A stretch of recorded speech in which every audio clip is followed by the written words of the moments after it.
Lampkins and White and Norris and, the corners and the safeties come up and help in the running game some, but they're going to have to be conscious of Lilly on every play. And so, in a way, Lilly could have a big game for this team with only 1 or 2 catches just by who he keeps occupied. So, again, the whole thing is sort of a challenge, as far as the X and O of that goes. Defensively, Vinglish leading the way, 139 tackles. Aiden Himmer, who starts at H-back, 5.5 sacks this year. Up front, big and stout. Matthew Eckenrode, 210-pound senior end at Dane Somerville, heavyweight wrestler in at defensive tackle. L.J. Del Grande. Del Grande, that translates to of the big. And 230 in the middle, 2.5 sacks. The Sharon offensive line has its work cut out tonight against this front four. Yeah, you look at the weights, like they're not eye-popping. 210, 270, 230, 205, 170. But what there are is they're weight room strong, right? They're big and they're weight room strong, like you. Yeah, they're not training table strong or training table weight. Yes, and so yeah, I mean that's where they're going to really have their, they're really, their techniques are perfect. You can't make mistakes, you can't be sloppy against them, or they're just going to dominate the line of scrimmage. So yeah, I mean, Coach Mack said it best in the interview with you earlier in the week. He just said they're physical at every spot, and that's exactly what they bring. Earlier, Chris had a chance to speak with the head coach of the Sharon Tigers. Kind of a little segue there, a little teaser, if you will.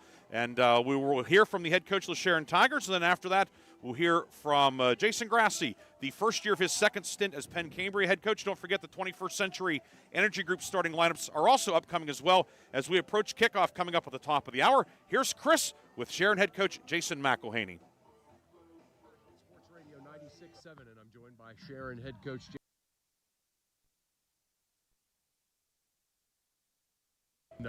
Coach, obviously a great win for your town, your school, your community, yourself last week. Sure. As your Tigers able to get that District 10 championship. Yeah, how was that, and then how was the week this week? Again, like you nailed it. It's big for everybody.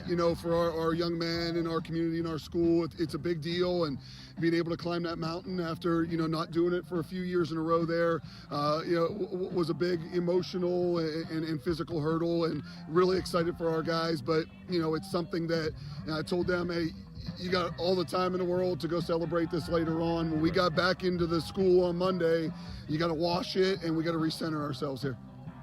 Obviously, so many things have been working for you. Your defense has been terrific. Takeaways all over the place. Your guys on the edge.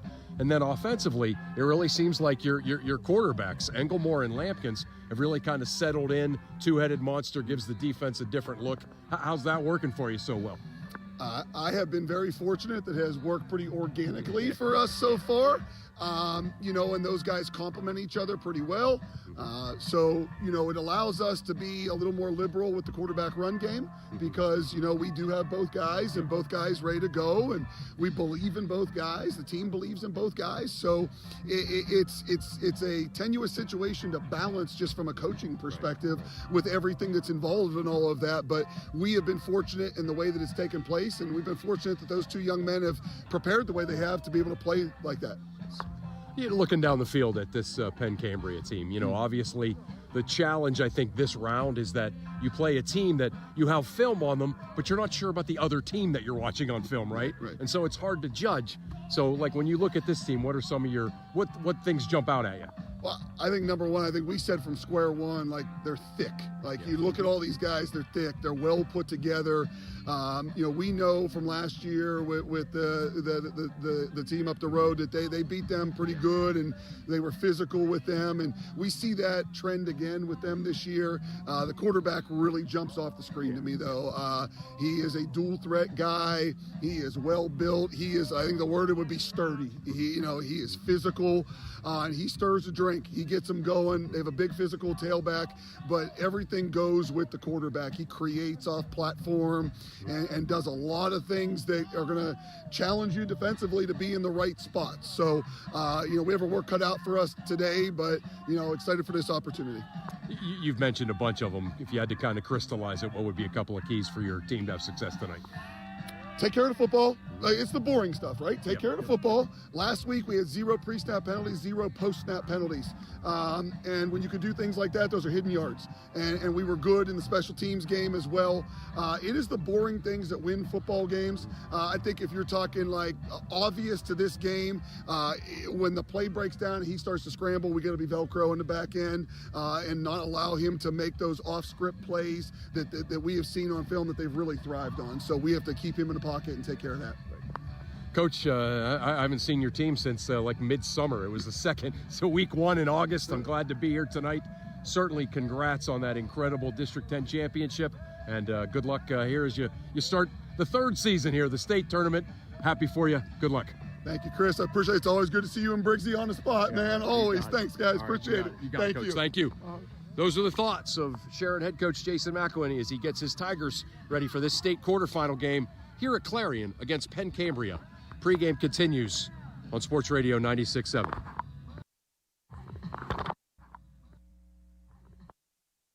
Come on out to the Sharon American Legion Post 299 and enjoy bingo every Thursday and Friday.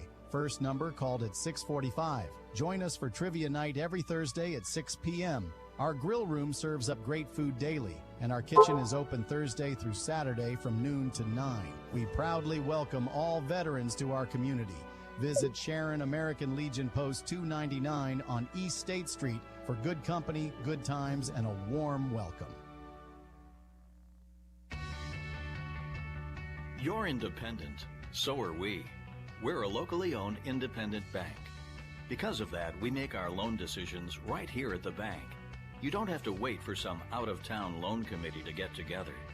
We offer fast, quick answers on your loan requests. Mercer County State Bank. Member FDIC. Your community bank. Online at mcsbank.bank. Countdown to Kickoff is brought to you by the 21st Century Energy Group, the area's leader in residential and commercial fuel delivery. Visit them online at 21stcenturyenergygroup.com. We're back on Sports Radio 96.7, and I'm joined by Penn Cambria coach Jason Grassy. And Coach, obviously a terrific season for you. District champs, already a state playoff win. What are some of the things that has worked for your team? We're playing great defense, we're doing a lot of good things. These guys, we have 13 seniors coming back that played a lot of meaningful games last year and went to the next round last year and just came up a little bit short. So these guys were hungry coming in the off season, and we just kept, just built on what we did last year and continue to do that. So it's credit to our kids, our seniors. They led us to where we are right now. Obviously a guy that jumps off the page when you're preparing for your team is Brady Jones, your quarterback. Talk about how he kind of makes your team go. Yeah, absolutely. Once again, 3-year starter. He's won over 30-some football games for us in his career. We lean on him at times. Last week was one of those instances where we didn't run the ball very well, and Brady stepped up and found guys. He gave our receivers opportunities to catch the football, and they caught the ball for him. So he trusts them. We trust him to make the right decisions in the game, and we lean on him. He's a 3-year starter. So. Looking down the field at this Sharon team, obviously a team that has also had a terrific season. What are some of the things that concern you about Sharon? Oh, their speed. They fly over the football. Defensively, they swarm. They're fast. They get after you. Offensively, they have big guys up front. The couple running backs that run the ball really, really well. The quarterback does a great job back there. So they pose a lot of problems, a lot of issues. So we got to make sure we tackle very well, team tackle, and hopefully we can run the football a little bit better than last week. Coach, it was great meeting you. Congrats on a terrific season, and best wishes. Thank you very much. I appreciate that. Thanks a lot, Coach. You got it. And that was our Chris Burtch with Penn Cambria head coach Jason Grassy. First year of his second stint as the head coach of Penn Cambria. He's a 1996 Penn Cambria graduate as well. It is time now for tonight's starting lineups. And the starting lineups, as always, are being brought to you by the 21st Century Energy Group. The 21st Century Energy Group is the area leader in residential and commercial fuel delivery. Call them today for your home heating or commercial fuel needs. And don't forget to follow them on Facebook or visit them at 21stcenturyenergygroup.com. The 21st Century Energy Group starting lineups first for Sharon, which will receive tonight as Penn Cambria won the toss and is deferred until the second half. The quarterback, Ethan Englemore, 6 feet 180, a senior. The fullback, Logan Perks, 6'1", 220, a junior. The tailback, Terrion White, 6 feet 180, a senior. The halfback is Bishop Root, 6'2", 180, a senior. The receivers, Rakeem Hughes, 6'3", 185, a senior. And Carmez Norris, 6 feet 175, a senior. At left tackle, Stone Root, 6 feet 250, a senior. Antonio McGlory, 6 feet 240, a junior. Ryan Wells, the center, a sophomore, 6'1", 250. Lucas Perks at right guard, 6 feet 190, a freshman. And Josiah Houston, 6'1", 230, a junior. He is the right tackle for the Sharon Tigers. The Penn Cambria defense, it is a 4-2-5 alignment. The ends are Matthew Eckenrode, 6 feet 210, a senior, and Nate Mack, 5'8", 170, a sophomore. The inside men, the tackles are Dane Somerville, 6'2", 270, and LJ Del Grande, 5'10", 230. They are both seniors. The linebackers, Aiden Himmer, 5'9", 205, a senior, and Corbin Vinglish, 5'11", 210, a junior. The corners are Evan Latner, 6'1", 170, a junior, and Blake Lilly, 5'10", 160, a senior. The strong safeties, Brady Jones, 5'10", 195, a senior, and Blake Nadolski, 6 feet 180, a senior. The free safety is Grant Gaitis, 5'11", 185, a senior. He and Latner both have 4 interceptions this year.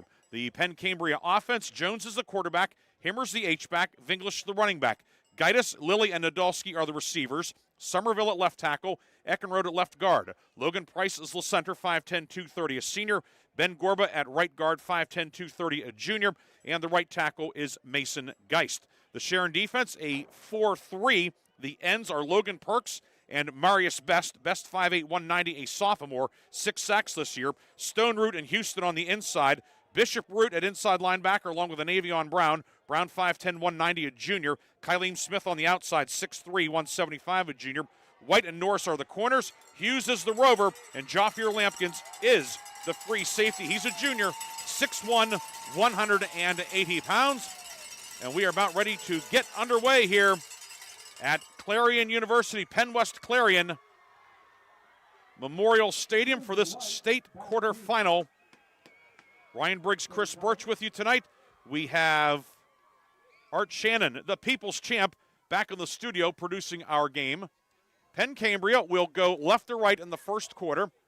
The Panthers have the black jerseys with the baby blue numbers and letters outlined in white, black pants, black helmets. Sharon is in the white tops, black numerals and letters, black pants, black helmets with a little bit of orange trim for Jason McElhaney's squad. Light wind tonight. Weather, it is clear. We could get a little bit of rain by the end of the night, but that seems like a little bit of an outside shot right now. No question. It's, kind of certainly as mid to late November weather games go, it's pretty good. Kick away, sent by Brady Jones, and it's fielded by Carmez Norris at the 18-yard line. Norris, middle of the field, to the 25 up to the 30. Norris out close to the 40-yard line, and that's where Sharon will put the ball in play at the 38-yard line. So nice run back by the dangerous Carmez Norris. Yeah, Norris, I think when he made the turn up the field right around the 30-yard line, I think there was some kind of a blocking infraction. Oh, yes, there is a flag. Yep, good eyes, Chris. 30, yeah. So instead of at the 38. On the return, walking the back. And that is referee Jack Thorne telling us that it's going to be blocking the back, so the ball will be spotted at the 20. So instead of starting at the 38, Sharon will have the ball at the 20 to begin tonight's game. Yeah, and you could just see it right as Norris kind of made his turn up the field. That flag went out, so some kind of block right there that sprung him. So Sharon has it, moving left to right, just underway here at Clarion. And the handoff will come near side for Terrion White. White sweeping around the left side. White across the 25 and out to about the 28, 29-yard line. White, of course, the leading rusher for the Tigers. Brought down by Nadolski, but a gain of 8 for Terrion White on his first carry of the night. Yeah, no doubt, just right off of near side tackle here. And you could see he was running with a purpose there. Got downhill. Nice block by Stone Root to spring that. First or second and 2 at the 28-yard line for Sharon. White in motion, and Englemore on a quarterback draw up the middle. He's going to be hit and driven back. No room at all as the initial hit made it the line of scrimmage by Dane Somerville. It'll be officially, well, they might even give him half a yard, perhaps a generous spot for Englemore, but third down upcoming. Yeah, how about that? It looked like Englemore was going to have some room, but Somerville just kind of reached out, grabbed up on top by his jersey and just kind of slung him back. A lot of strength right there on display. For Somerville, outstanding heavyweight wrestler as well. Third and a yard. Perks lines up as a wing to the right. Englemore in the pistol. Now he'll audible. Play clock at 9. 5-man front for Penn Cambria, and the handoff will go to Carmez Norris around the right side. Has the first down out to the 35-yard line. Norris able to sweep around the right side. It was on the shovel pass, so technically a pass. And on third and short, the Sharon Tigers convert out to the 35-yard line. Yeah, and that's, again, we saw the good play there with Norris, and then the opening handoff with Terry and White, and this is what Sharon's going to have to do. They're going to have to find some room on the edge and turn those short gains into mid-range gains, and that's what they've done so far. First and 10 from the 35-yard line, and Englemore into the left flat. It is caught by Norris. Norris on the near side to the 40, and he's brought down at the 41-yard line as Blake Lilly, the cornerback, in to make the tackle. Lilly this year, 84 tackles, team leading 5 interceptions, and obviously a very physical cornerback. Yeah, physical cornerback for sure. Definitely has his hands full tonight, though, right? I mean, physical's one thing, but dealing with this kind of speed on the edge is another. Well, Lilly's a pretty good athlete, though, too. Yeah. District 6 champ in the long jump. Competed in the state championships, the long jump, triple jump, and the javelin. Wow. On second down and 4, they give it to Terry and White into the middle of the line, and he'll get nothing. Hammer, the inside linebacker, knifes through to bring him down. White will be dropped for a loss. Third and 5 upcoming for Sharon. Yeah, Penn Cambria guys up front just kind of standing up. The O-line for Sharon, and then, the inside linebacker, Himmer, right there to stuff it. Third and 5. 3 minutes gone by here on this beautiful night at PennWest Clarion. Sharon received the opening kick, started at the 20 after a penalty. Englemore in the shotgun, 2 receivers right. Englemore near side, and is caught along the near sideline. Flag comes out. The catch made on the near side by Rakeem Hughes, but was Sharon not lined up properly? Yeah, you can see right as the ball was snapped, that flag went out. And we're going to find out. Sharon only 3 penalties last week.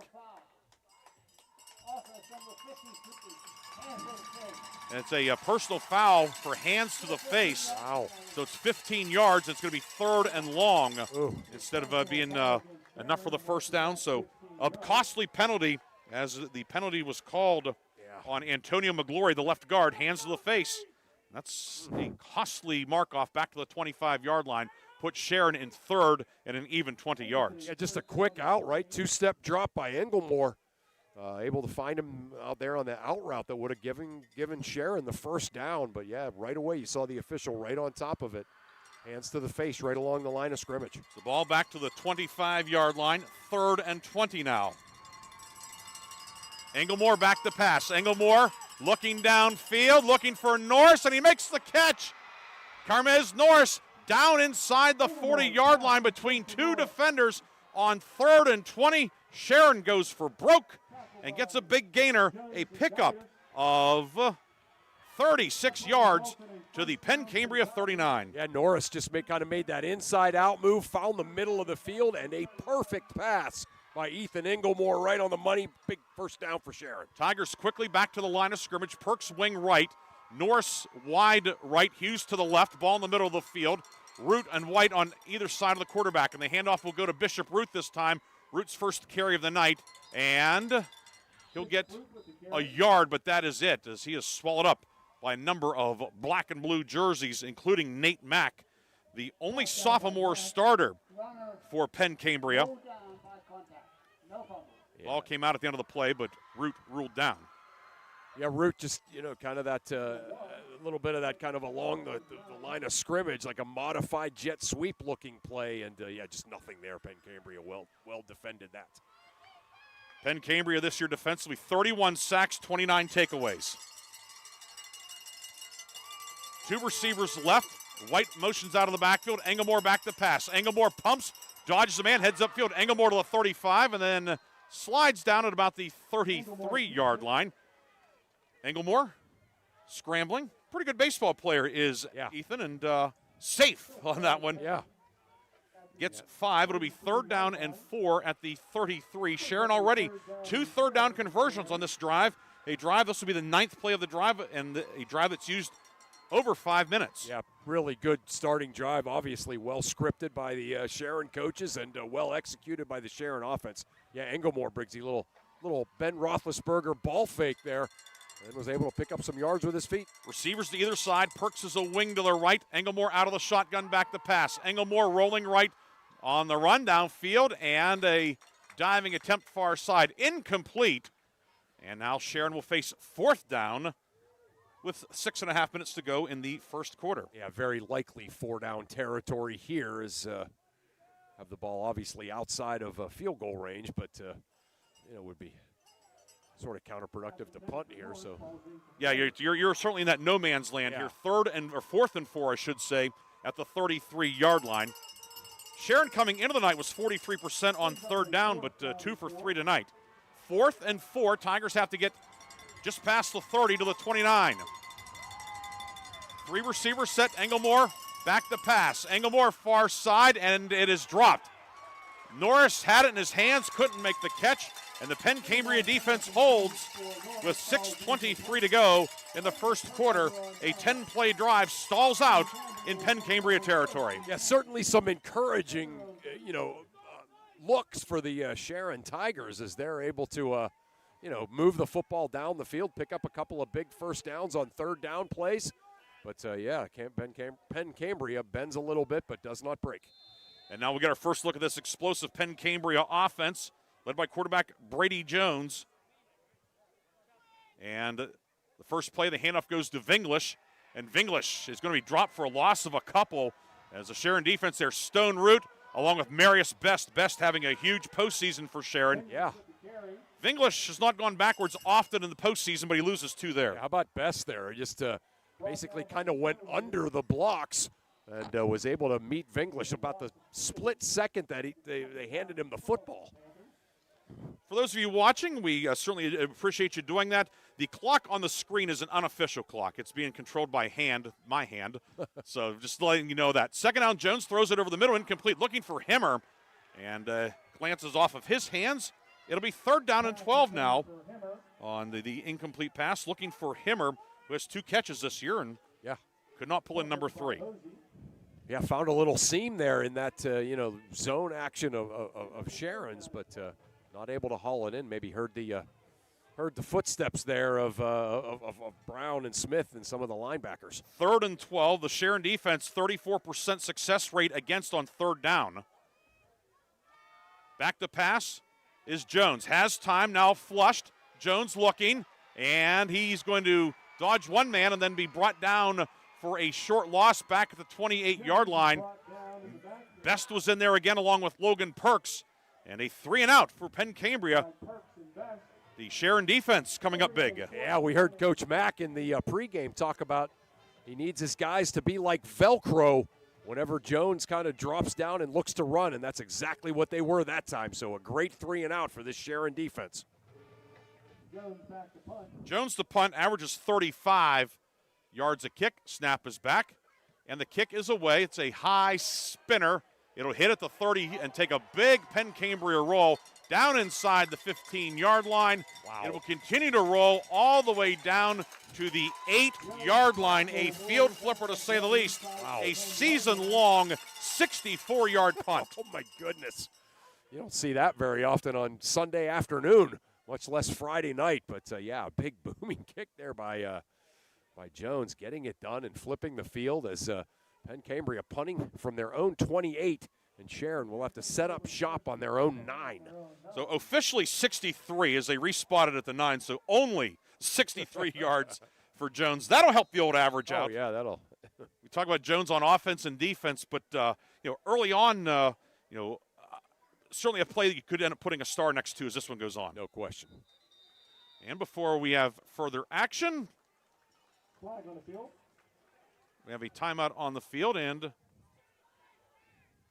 no indication yet. Now we're going to find out. There is no penalty. Sharon called a timeout. Okay. Sharon takes a timeout before the delay. So we'll take a 30-second break. 4:51 to go first quarter.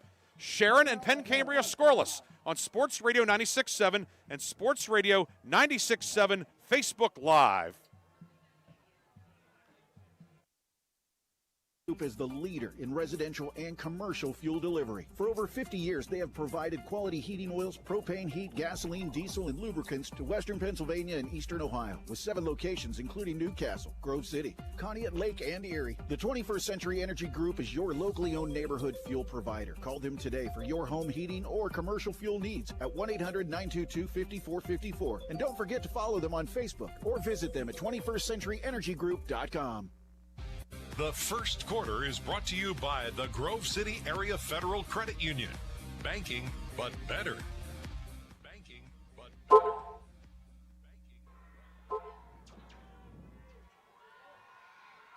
Sharon ball, 1st and 10 from the 9, coming out from the goal line. Tigers going right to left. Englemore fields a high snap and will give it up the middle to Terrian White.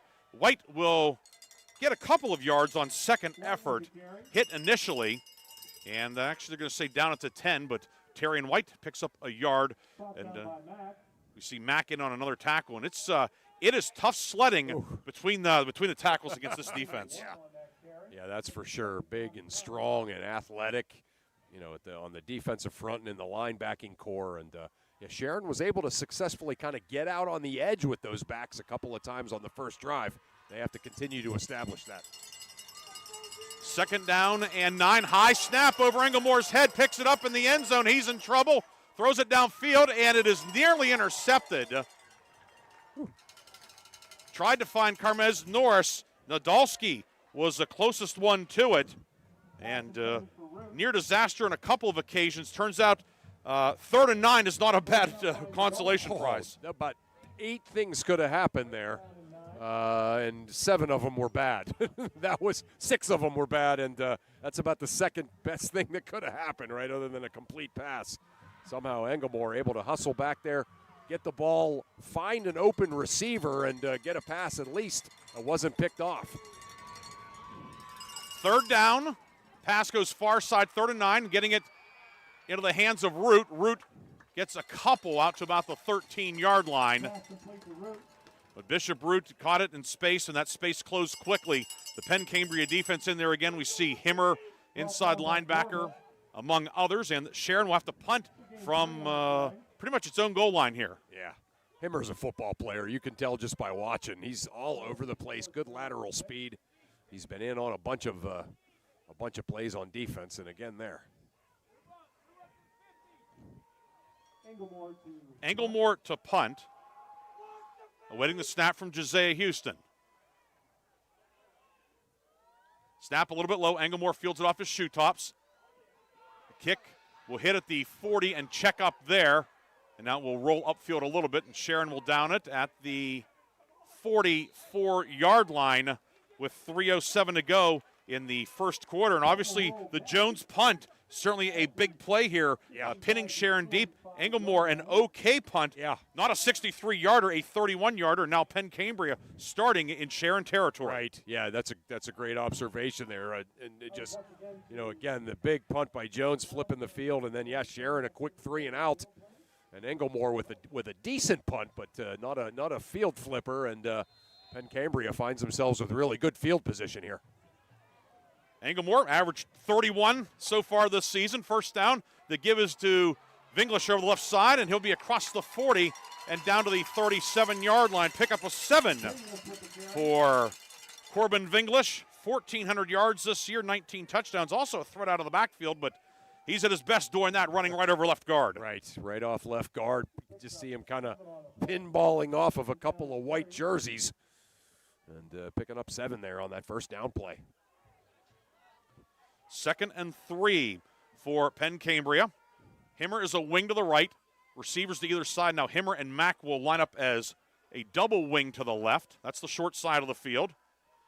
And Jones back to pass. Under pressure from Yolandis Powell. Gets away from him. Throwing it downfield and incomplete. Looking for Nadolski, who was covered on the near side by Rakeem Hughes. And it'll be another third down upcoming for the Penn Cambria Panthers with 2:21 to go in the first quarter. Yeah, that was a really good job putting some pressure on, and that's what you got to do to Jones. And, yeah, no doubt. Good pressure by the defense front of Sharon. Third down now and 3 at the 20 or the 37-yard line. Double wing set, and Vinglish will get the handoff on a delay over the left side. He's going to be hit. The pile moves forward, and Vinglish keeps the legs churning, and he pops out of the pile, then finally brought down at about the 33-yard line. 32, give him 5. And Penn Cambria has its first down of the night, thanks to the big guy, Corbin Vinglish. Yeah, we sometimes overuse the term smash mouth football. That was smash mouth football right there. Vinglish smashing into the defensive front, and then ended up kind of becoming like a just rugby play where Vinglish is able to get the first down. 1st and 10 at the Sharon 32. Under 2 minutes to go in the first quarter. The give is to Vinglish. Has some room over the left side and cut down from behind by Marius Best. Vinglish had a head of steam, but yeah, Best able to chop him down before he could really get going. They'll give him 2 to the 30.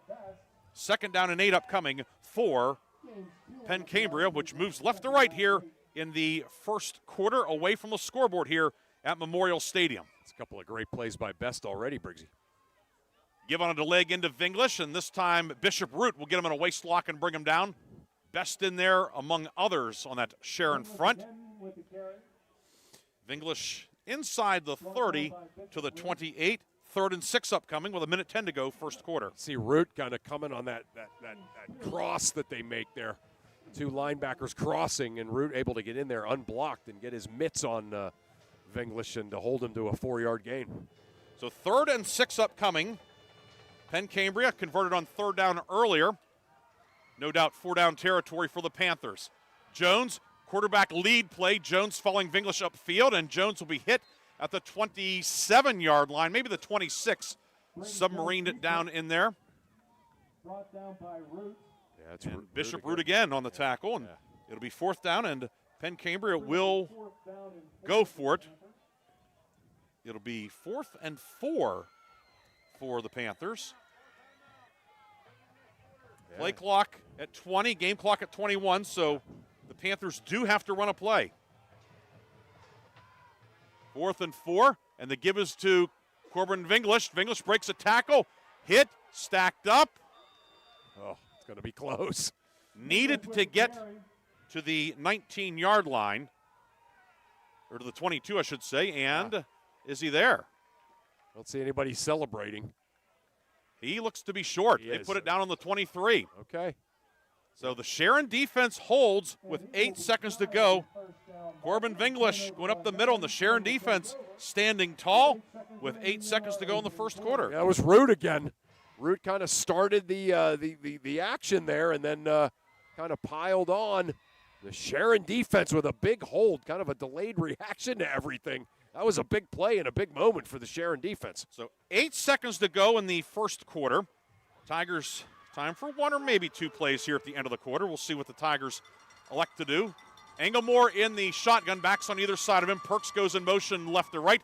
Gives to White, sweeping around the right side. Terrion White is hit, stood up, and then driven back along the far sideline. White will get 6 on the final play of the first quarter here at Clarion University. Both teams have threatened. Neither team has scored. We've played 12 minutes here at Memorial Stadium at PennWest Clarion. Penn Cambria 0, Sharon 0. You are listening to the PIAA Class 3A State Quarterfinals on Sports Radio 96.7 and watching the action courtesy of Sports Radio 96.7 Facebook Live. Is now open at 2790 East State Street in Hermitage, near Cranex. Stop in or start your membership application online at toptierfcu.org. The credit union offers checking, savings, loans, and much more, and they incentivize you to do business with them with their special bonus dividend. Top Tier Federal Credit Union, everything banking should be. Personalized, simple, and member-focused. Now open at 2790 East State Street in Hermitage, near Cranex. Federally insured by NCUA, Equal Housing Lender. Joe Flynn here with Flynn's Tire. Let the Goodyear credit card help you save all season long. Get up to $200 back by online or mail-in rebate on a set of 4 select Goodyear tires when you use the Goodyear credit card, paid by prepaid card or virtual card. Offer valid on qualifying purchases made October 1st to November 30th, 2025. When you need tires, just drive in. Flynn's will get you in today. Tell them Finney sent you. The Goodyear credit card is subject to credit approval. Terms and conditions apply. See store for details. The second quarter is brought to you by the Penn Ohio Roofing and Siding Group for all of your roofing, siding, and exterior needs. Second quarter getting underway. Sharon now going left to right. Getting underway. Sharon gonna hit the right button there along with Chris Burtch. Ryan Briggs with you tonight. Art Shannon back in the studio producing our game. Second down for the Tigers. And the give is on a delay to Bishop Root up the middle. Root to the 30, bouncing outside. Root to the 35, Root to the 40. Cut down far side out at the 43-yard line. So on the first play of the second quarter, Bishop Root with a big play of the night for the Sharon offense. Yeah, how about on the that? ground. Yeah, just a kind of a nice little misdirection play there, and Root found a seam. I don't think that's where it was supposed to be, but he was able to bounce out, turn on the jets, and pick up a big chunk of yardage for this Tiger offense. Bishop Root has not played running back a whole lot, but you wouldn't know it watching him. No, that's for sure. He looks like a superstar in the couple of plays he's run so far. Englemore back to pass. Englemore rolling right. Englemore is going to head upfield and tiptoe the sideline and step out of bounds near the midfield line. Was able to elude the pursuit from Jones coming from his safety spot. And Ethan Englemore doing a little bit more running here in this latter part of the season. I tell you what Englemore has looked like tonight is he just kind of looks like he's really locked in, really focused. And the couple of times that he has run, he's run really hard. There's been no hesitation at all. And that's exactly what Sharon needs out of their quarterback. Second down, 3 yards to go at the midfield line. Sharon, white jerseys, black numbers and letters outlined in orange, black pants. Motion right to left, and it's right to left to pitch forward to Karamez Norris, trying to get around the left side. Norris, not a whole lot of room, and he'll be out of bounds at the 46, but he's going to have enough for a Sharon Tiger first down. Yeah, just able to almost kind of turn sideways and tiptoe across there and get the first down yardage. And that's the kind of stuff that Sharon has been able to do tonight offensively where they've had some success. First and 10 at the 46. 2 receivers and a wing to the left. The deep back is white behind Englemore in the pistol. Penn Cambria, by the way, black tops, black pants, baby blue numbers and letters outlined in white, black helmets for Penn Cambria, the designated home team tonight. Perks motions left to right, and the give is to Terry and White. White up the middle. White gets to about the 41. A flag comes in the neighborhood or where you usually see holding. Yeah. And you can see it was kind of like he made a little cut back, kind of right in the middle of the field. So we'll see. Now they got his face. It's going to be a face mask penalty. It'll be 15 yards from the end of the run, so it'll be an automatic first down. And the first penalty of the night for Penn Cambria is a costly one. Yeah. They'll put it down at the 26-yard line, first and 10 Sharon. Yeah, you could see as soon as the play was over, you could see the Sharon guys were kind of clapping and pointing. And sure enough, they were right. The ball at 26, first and 10 for Sharon. Now moving left to right. No score in the second quarter. Perks motions left to right. Englemore back to pass. Pumps, looking downfield, looking for Norris on the out and up. A diving attempt, and it is incomplete. But pass interference will be the call. The officials' mechanics on the near side confused me because he never signaled incomplete. Right, yeah, right. He went right into talking about the infraction. But, yeah, threw that flag kind of right as both receiver and defensive back went to the ground. Pass interference, defense, number 1. So it's going to be a pass interference penalty on Lilly. It's a half the distance penalty, and we'll go to the 13-yard line, and first down Sharon. 6th first down of the night for the Tigers. Yeah, and I like the aggressiveness here. And, again, Englemore has just kind of a look about him tonight. And he's being very aggressive, and once again aggressive, and earns the personal foul call. Englemore in the pistol, 2 receivers to the right. Norris in the slot inside of Bishop Root. Kylene Smith at 6'3" in wide left. Perks is a wing to the right. 1st and 10 at the 13. Englemore rolling right. Englemore on the run. Englemore throwing it near side, and it is batted down. Intended for Bishop Root. And there on the coverage for Penn Cambria is the free safety, Grant Gaitis. Yeah. It will be 2nd down. Of course, Sharon with the ball at the 13-yard line.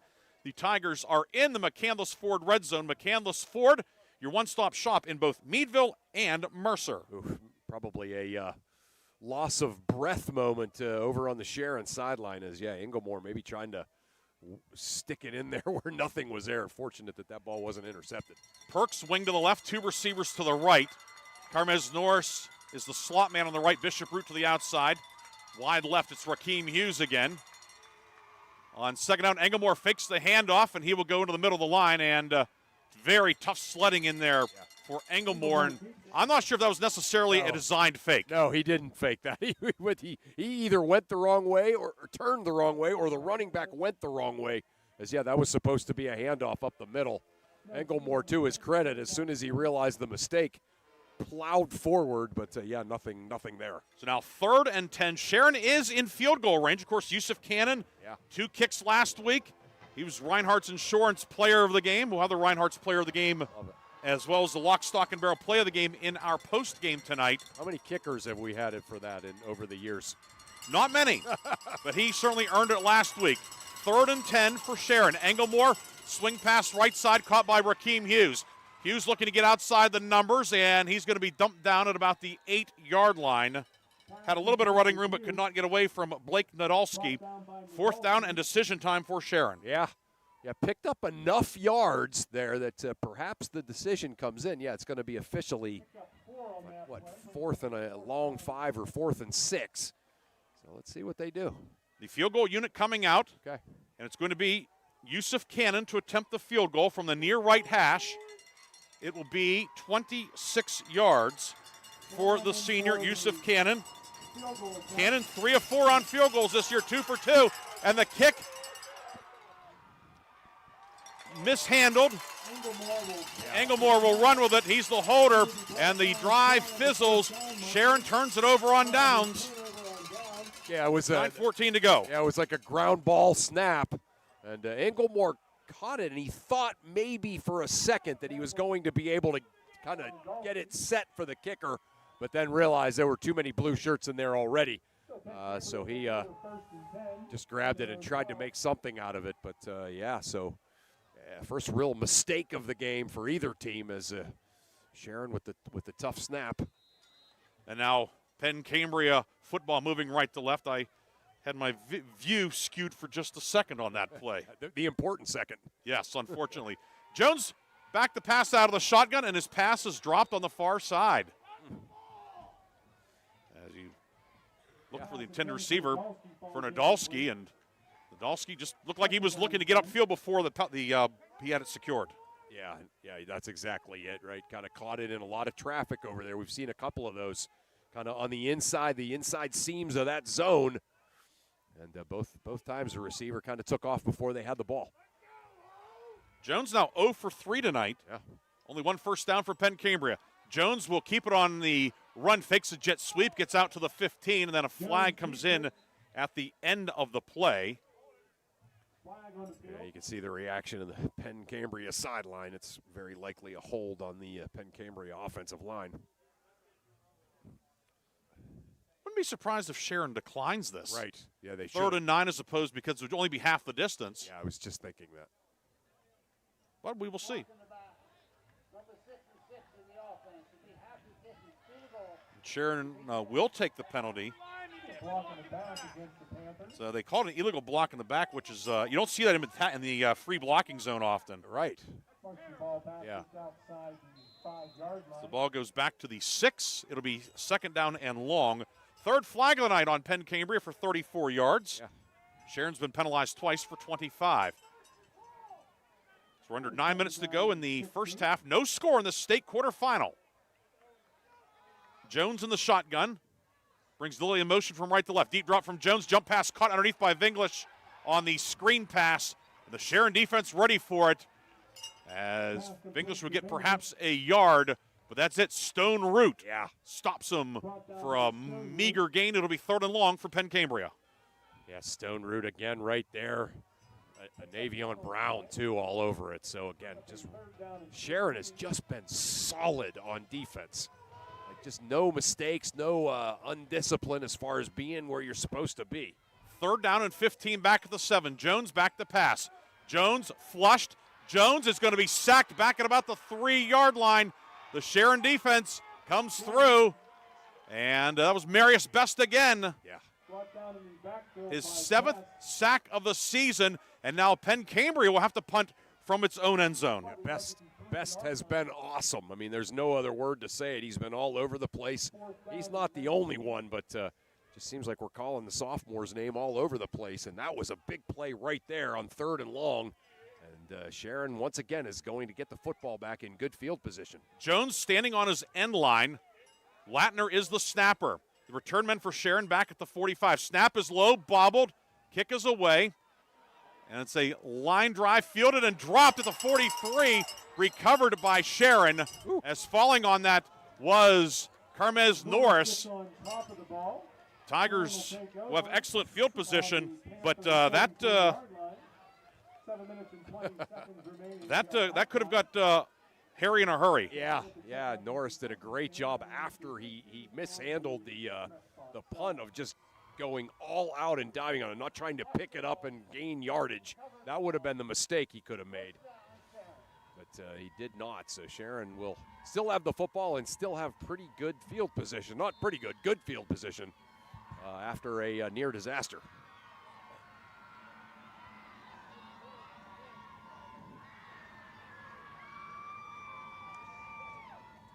First and 10 for Sharon, 7:18 to go. And Englemore's going to be dropped for a loss, and it's going to be 2nd and long. Yeah.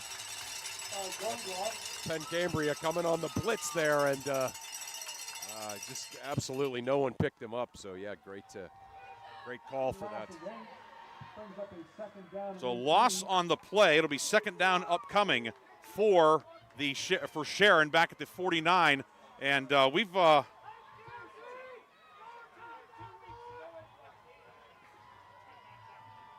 ball back at the 49-yard line. We know we're having some Facebook video issues. Facebook has inexplicably knocked us off. Oh, jeez. Give us to Terry and White around the left side. White far side of the 40. White out of bounds near the 1st down marker. We'll see where he is marked. But Terry and White gets a big chunk of yardage.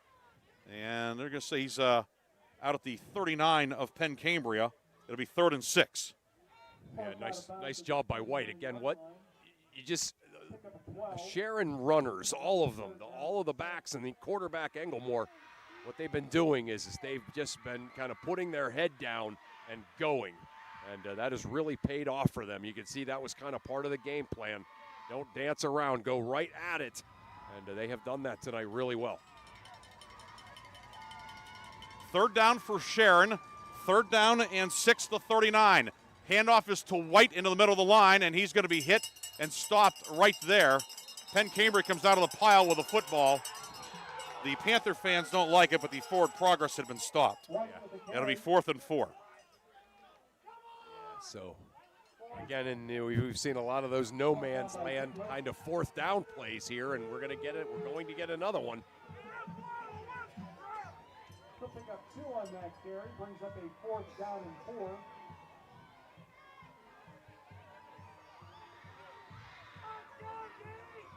Fourth down and 4 for Sharon. Tigers have to get to the 34-yard line. Englemore back to pass. Englemore left side, incomplete. And Penn Cambria holds with 5:33 to go in the first half. I mean, this is one of those football games for the football purists that has just been awesome. As both teams are getting into the 3rd and short, 4th and short, both defenses have held.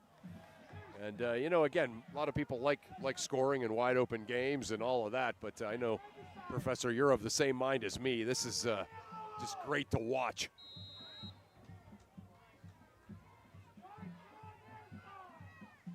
First down and 10. The give is to Vinglish. Vinglish over the left side has some running room across the 45 to the 46. Tripped up by Bishop Root, but a nice gain, close to 10 for Corbin Vinglish. Yeah, there we go. That's what Penn Cambria wants to do, right? So we've been kind of waiting to see that, and Sharon obviously going to have to make some adjustments to that because Vinglish could do that all night if they let him.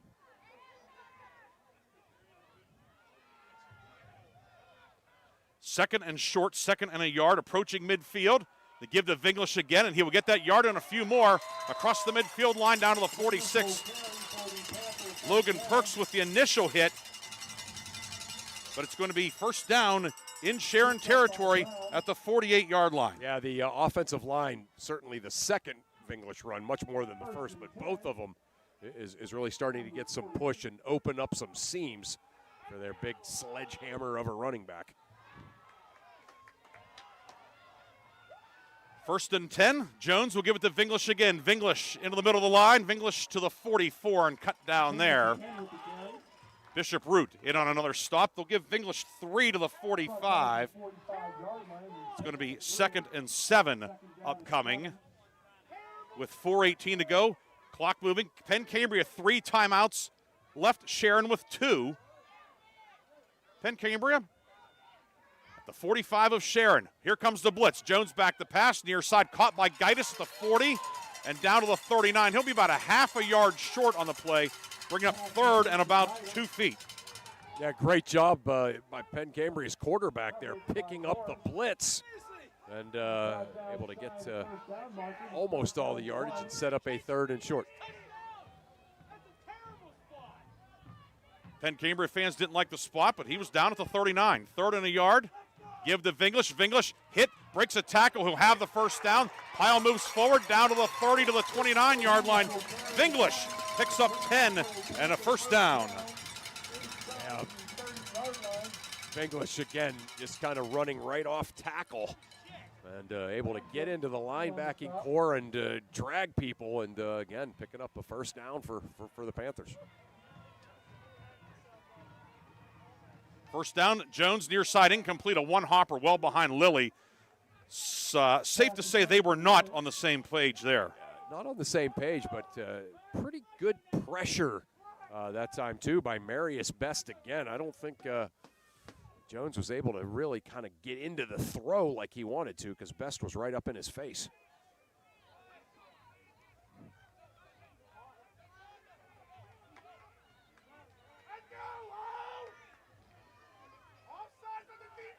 Back to pass, Jones hit as he throws by Kaleem Smith. And it'll be 3rd down and 10 upcoming. Yeah, that was the outside linebacker, Kaleem Smith, was all over him. And just a great blitz. The 3rd and 10 upcoming with 3:13 to go in the first half. Ryan Briggs, Chris Burtch with you. Again, for those of you who are listening, we got, for some reason, Facebook has dumped our video. It is on YouTube. We're looking to try and get it reset, reshared here, but hard with a lot going on here. But it is, if you go to YouTube, and hey, there's a timeout that we need. Timeout Penn Cambria. Ask and you shall receive. Timeout Penn Cambria with 3 minutes, 13 seconds to go in the first quarter, or first half. No score. We'll be back with more from Clarion after this on Sports Radio 96.7. A used car. As did I. Mine has a slight dent in the driver's side door and a few other minor scratches, but hey, considering the deal I got, I can live with a few imperfections. Well, I got the great price without the imperfections. Whoa, there's no way that's used. DK Auto LLC is a veteran-owned and operated used car dealership in Grove City. And with DK Auto's attention to detail, were it not for the title, you'd swear you're driving new. See the amazing selections at DKAutoLLCPA.com. Ready to hit the road with confidence? Mancino's Driving School is your go-to destination for top-notch driving education. Whether you're a teen or an adult, Mancino's experienced instructors ensure you're equipped with essential skills and safety tips. Offering flexible schedules and personalized lessons, Mancino's Driving School make learning to drive convenient and effective. 3rd and 10, Jones back to pass. Jones sending it downfield, looking for Vinglish, and he makes the catch. The defender was all over him, but Corbin Vinglish, a heck of a catch inside the 15 down to the 14-yard line. And for the first time tonight, Penn Cambria is into the McCandless Ford red zone on 3rd and 10. Vinglish gets his 15th catch of the year. Did you see Vinglish kind of fake the, it was Brown, like he almost acted like the ball wasn't coming to him, and then all of a sudden able to reach out there at that last second and make a great catch. 1st and 10, and the give on a delay to Vinglish. Vinglish cut down at about the 11-yard line as Cassius Hosey in from his Rover spotter strong safety. And Vinglish brought down for a short gain to the 12, bringing up 2nd down and 8 as we're down to 2.5 minutes to go in the first half, each team with 2 timeouts remaining. Gaitis will go wide to the right. Jones in the shotgun with Vinglish to his right. And the give to Corbin Vinglish. Vinglish to the 10. Hit at about the 8. Josiah Houston has a hold of him among others, but Vinglish keeps the legs going. And they'll give him 3 to the 9. It'll be 3rd down and 5 upcoming. By the way, if you're wondering, Penn Cambria, 1 attempted field goal this year by Jones. It was not successful. I know you were wondering, Chris. I was, yeah. It'll be 3rd down and 5. So 3rd down and 5 upcoming. Jones back to pass. Jones rolling right, under pressure towards the end zone. Grab far side, and it is a touchdown. Yes! Touchdown in the far corner for Penn Cambria. Caught by Gaitis in the back corner of the end zone, and Penn Cambria takes the lead with 1:36 to go in the half. 6-0 touchdown drive, 10 plays, 63 yards, and it uses 4 minutes. Yeah, Brady Jones' skills on display there for sure as he rolled to his right, rolled, and was able to find Gaitis in the end zone and get Penn Cambria on the board. PAT forthcoming. Jones is the kicker as well. Kick on the way, it is up. And no good, he pushed it wide right. So it remains 6-0, but Penn Cambria has the lead with 1:36 to go in the half. We'll come back with the kickoff after this on Sports Radio 96.7. A community is more than just houses, buildings, and streets. It's the people who live and work and contribute to making life for themselves and the people around them better. Attorney Bill Motor believes in the young people who are this community's future. Attorney Bill Motor would like to say good luck, good health, and best wishes to all the players, coaches, band members, and cheerleaders in today's game and throughout the season. Attorney Bill Motor, 2500 Highland Road, Hermitage. The second quarter is brought to you by the Penn Ohio Roofing and Siding Group for all of your roofing, siding, and exterior needs. 6-0 the lead with 1:36 to go in the half. The extra point no good, but the lead for the Penn Cambria Panthers. Gaitis making the touchdown catch from 9 yards out with 1:36 to go in the half. The drive, 10 plays, 63 yards, and it used 3:57. Yeah, that was a drive there for Penn Cambria where a lot of the things that we thought were going to be on display for this offense were, and able to get a touchdown and get on the board. Missed PAT, though, so the Tigers can take at least something out of that. Kick is angled to the near side and grabbed by Sharon. It's Rakeem Hughes with it, gets far side of the 30. Hughes far sideline, he's to the 40. Rakeem Hughes near the midfield line, and Sharon is going to have it close to midfield. Do you see a flag, Chris? Yeah, Yep, there was a flag. Yeah, there was a flag right around the 35-yard line. 35-yard line, yep. So Sharon's going to have it back at about the 25-yard line with 1:25 to go in the half. Okay.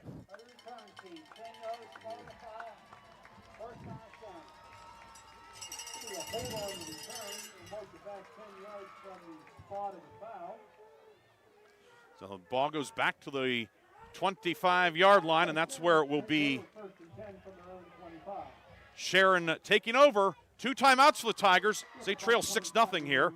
Yeah, we heard Coach Mack in the pregame talk about how the the lack of penalties last week were, he called them hidden yardage. And boy, it seems like this week, not a whole lot of penalties, but certainly some crucial ones on kickoffs. And first down, Englemore back to pass. Screen, it's intercepted. It is intercepted at the 22-yard line. Then a fumble on the return, picked up and taken in for a touchdown by Penn Cambria. Yeah, that was one of the big boys. Was that Somerville, Briggsy? Kind of stepping right into the middle. It was Somerville on the interception. Yeah. Somerville on the interception, and then Englemore went to tackle him and knocked the ball loose. It was picked up and run in by one of Somerville's teammates.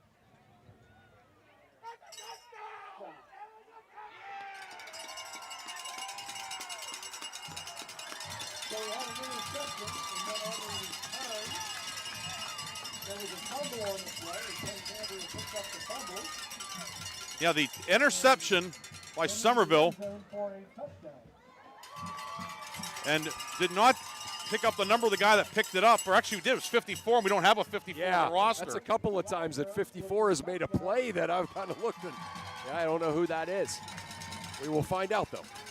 And a timeout here on the near side, taken by Penn Cambria. And boy, things have changed significantly for the Sharon Tigers here. Yeah. The botched field goal snap.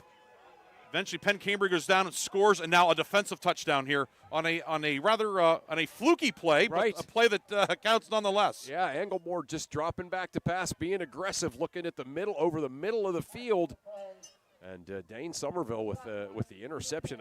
Contact as an official. With the 15-yard penalty, it'll be enforced on the kickoff. Okay, so defensive tackle Dane Somerville. The interception. Englemore tackled Somerville. Ball was knocked loose. A fumble picked up by number 54 for Penn Cambria, and he runs it in for the touchdown. And then the timeout taken by Penn Cambria. So those things have really screeched to a halt. But Sharon's setting up the screen pass, and the fumble at the 15, and then taken in by the mysterious 54 for the touchdown. And it is 12-0 with the PAT forthcoming for Penn Cambria. We do have a timeout on the field taken by the Panthers. So a lot to iron out here. Don't forget, after the game, on the Reinhardt's Insurance Player of the Game, Lock, Stock, and Barrel Play of the Game. At halftime, we'll have a first-half recap, scoring, and stats. And Chris will have the Lock, Stock, and Barrel halftime update. But, boy, things have again, just the first 20-plus minutes. Yeah.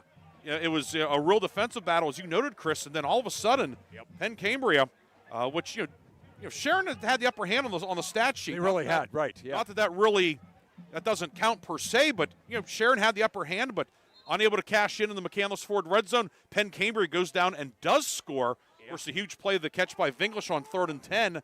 Go in and score, and the guidance touchdown, and then moments later, a defensive touchdown to make it 12-0. Yeah, that's it's like the old hockey match when the one team is out shooting the other with shots on goal are like 15-2, but then all of a sudden that team that was down 15-2 shots on goals gets a couple of quick goals. Now a 2-point attempt for Penn Cambria. And Jones, the play-action fake pass is deflected at the line. It is incomplete, and it remains 12-0. But Penn Cambria scored twice in short order to take a 12-0 lead. We will come back with more second quarter action after this on Sports Radio 96.7 and Sports Radio 96.7 Facebook Live. Agriculture is more than a business. It's a way of life. My bank understands agriculture. They're local. They're here for the long haul. Agriculture is a business that varies like the weather. That's why I need a financial partner I can grow with, in good times and bad. weather or not. Mercer County State Bank. Member FDIC. Your community bank. Online at mcsbank.bank. The second quarter is brought to you by the Penn Ohio Roofing and Siding Group for all of your roofing, siding, and exterior needs.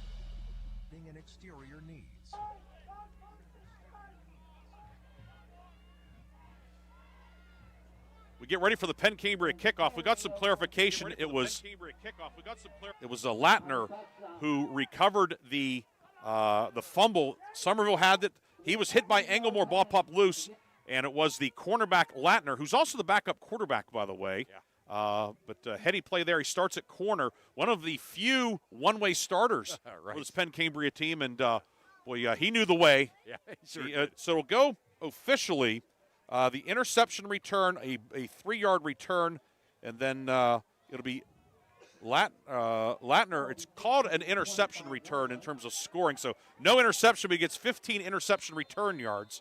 All right. Now the penalty, a sideline interference, sends the ball back.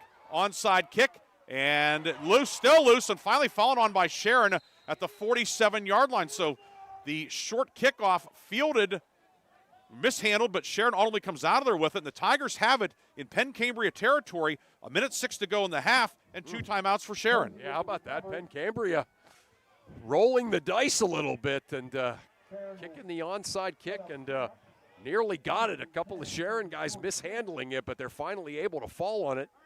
And like you said, Tigers have a 1:06 and a couple of timeouts here to make something happen. Sharon down 12-0, and remember, Penn Cambria deferred the coin toss at the beginning of the game, so the option belongs to Penn Cambria, and we imagine that the Panthers will receive. First down, and they give us to Terrion White into the middle of the line. White keeps the legs moving, and he'll get to about the 42-yard line, and second down and 6, and the clock is now under a minute to go in the first half. Yeah, Terrion White continuing to run hard. Got some traction there off tackle. Clock at 44 seconds, and now timeout Penn Cambria. So Panthers will take their third timeout of the half. With 43 seconds to go, we'll take a quick break as well. Sharon has second down and 6 when we come back. 12-0 Penn Cambria with the lead. We'll be back with more second quarter action after this on Sports Radio 96.7 and Sports Radio 96.7 Facebook Live. The tax team at Reed & Daly Associates is the area's #1 income tax service. Reed & Daly built their practice one client at a time and are proud supporters of student athletes, boosters, bands, and other school activities to keep our diverse community moving forward. When it comes to business or taxes, Reed & Daly Associates will fight for you and help you reach the top of your game. Reed & Daly Associates on South Buell Farm Drive in Hermitage and online at reedanddaly.com. The second quarter is brought to you by the Penn Ohio Roofing and Siding Group for all of your roofing, siding, and exterior needs.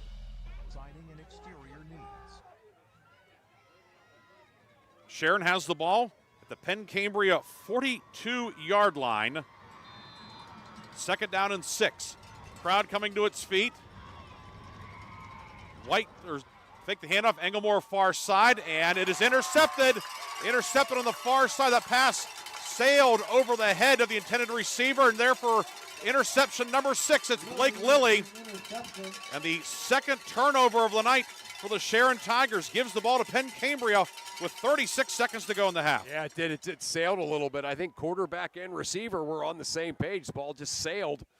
And Lilly was playing off of him a little bit and came right into his hands. And Penn Cambria, certainly if nothing else, going to be able to make the stop there. So 36 seconds to go. Penn Cambria out of timeouts. And it's like the Panthers may just take a knee. Snap goes back to Jones, and he'll kneel down at the 27. And that will be the end of the first half. The Penn Cambria Panthers scoring twice in 23 seconds in the closing minutes of the first half. The Grant Gaitis touchdown catch. Evan Latterer returning a fumbled interception for a touchdown as well. And as the teams go to the locker room, it is 12-0 Penn Cambria on top. And Chris, certainly the Sharon Tigers did a lot of good things, but a couple of costly mistakes in the second quarter. And when you get in the state quarterfinals, teams will make you pay.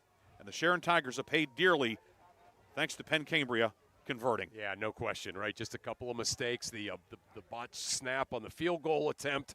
And then Penn Cambria put together a real nice drive, and then the interception and the return. And just like that, a couple of mistakes. Penn Cambria up 2 scores. It is halftime here at PennWest Clarion. Penn Cambria leads Sharon 12-0. We'll be back with our halftime show on Sports Radio 96.7 and Sports Radio 96.7 Facebook Live. Imagine a bathroom that's not just a room, but a sanctuary. At Warner's Homes and Improvements, they believe in taking the time to get it right. That's why they are proud to introduce their bathroom installation service, where done in a day is a thing of the past. Experience the difference of a bathroom designed for you, not the clock. Visit Warner's Homes and Improvements on Route 19 in Mercer or at warnerconstruction.com. Warner's Homes and Improvements, where your bathroom is our masterpiece. Don't rush perfection. Mailer Insurance is proud to honor the Mercer County Male and Female Athletes of the Month. Mailers honors Lakeview Cross Country standout James Alexander as the October Male Athlete of the Month. Mailers Insurance also honors West Middlesex Golf star Kate Sowers and Mercer State Champion runner Maggie Jewell as the October Female Co-Athletes of the Month. Congratulations to Lakeview's James Alexander, West Middlesex's Kate Sowers, and Mercer's Maggie Jewell as they are the October Athletes of the Month. Mailer Insurance, a Reinhardt's Agency Inc. affiliate. Nobody plans to get hurt at work, and when I did, I had no idea what to do. So I called the Joanno Legal Group. The insurance companies have attorneys on call. You deserve to have one too. You deserve to know your rights, and you deserve to have answers to all your questions. Call the Joanno Legal Group toll-free at 888-347-1411. There's no fee unless we settle your case or have to fight to protect your benefits. Please visit us at joannolegalgroup.com or call us toll-free at 888-347-1411. Joanno Legal Group, when you deserve more. No fee unless we win or settle your case. Why is your auto loan not at Grove City Area Federal Credit Union? Seriously, why isn't it? If you financed your vehicle at the dealership, you're probably paying way more than you need. Refinance today and receive up to $100 from us. Lower your rate, shrink your payment, and smile more every month. It's fast and simple. For more details, go to gcafcu.org or text the word auto to 724-458-7520. The Grove City Area Federal Credit Union. Members of NCUA and Equal Opportunity Lender. Hello, Shell Restoration. May I help you? Hello? Oh, I was waiting for the beep. Or the part that tells me what button to press? Nope, I'm a real person. Great. I've been leaving messages all day to try and compare prices on my roof. Well, we can have one of our project managers call you to set up an appointment within an hour and be at your house for an estimate within 24 hours. Wow, that's service. Well, that's what we specialize in. Shell Restoration, the area's #1 roofing, siding, windows, and gutter installer. Call today for a free estimate, 800-663-8103, or look for @Shell Restoration on Facebook.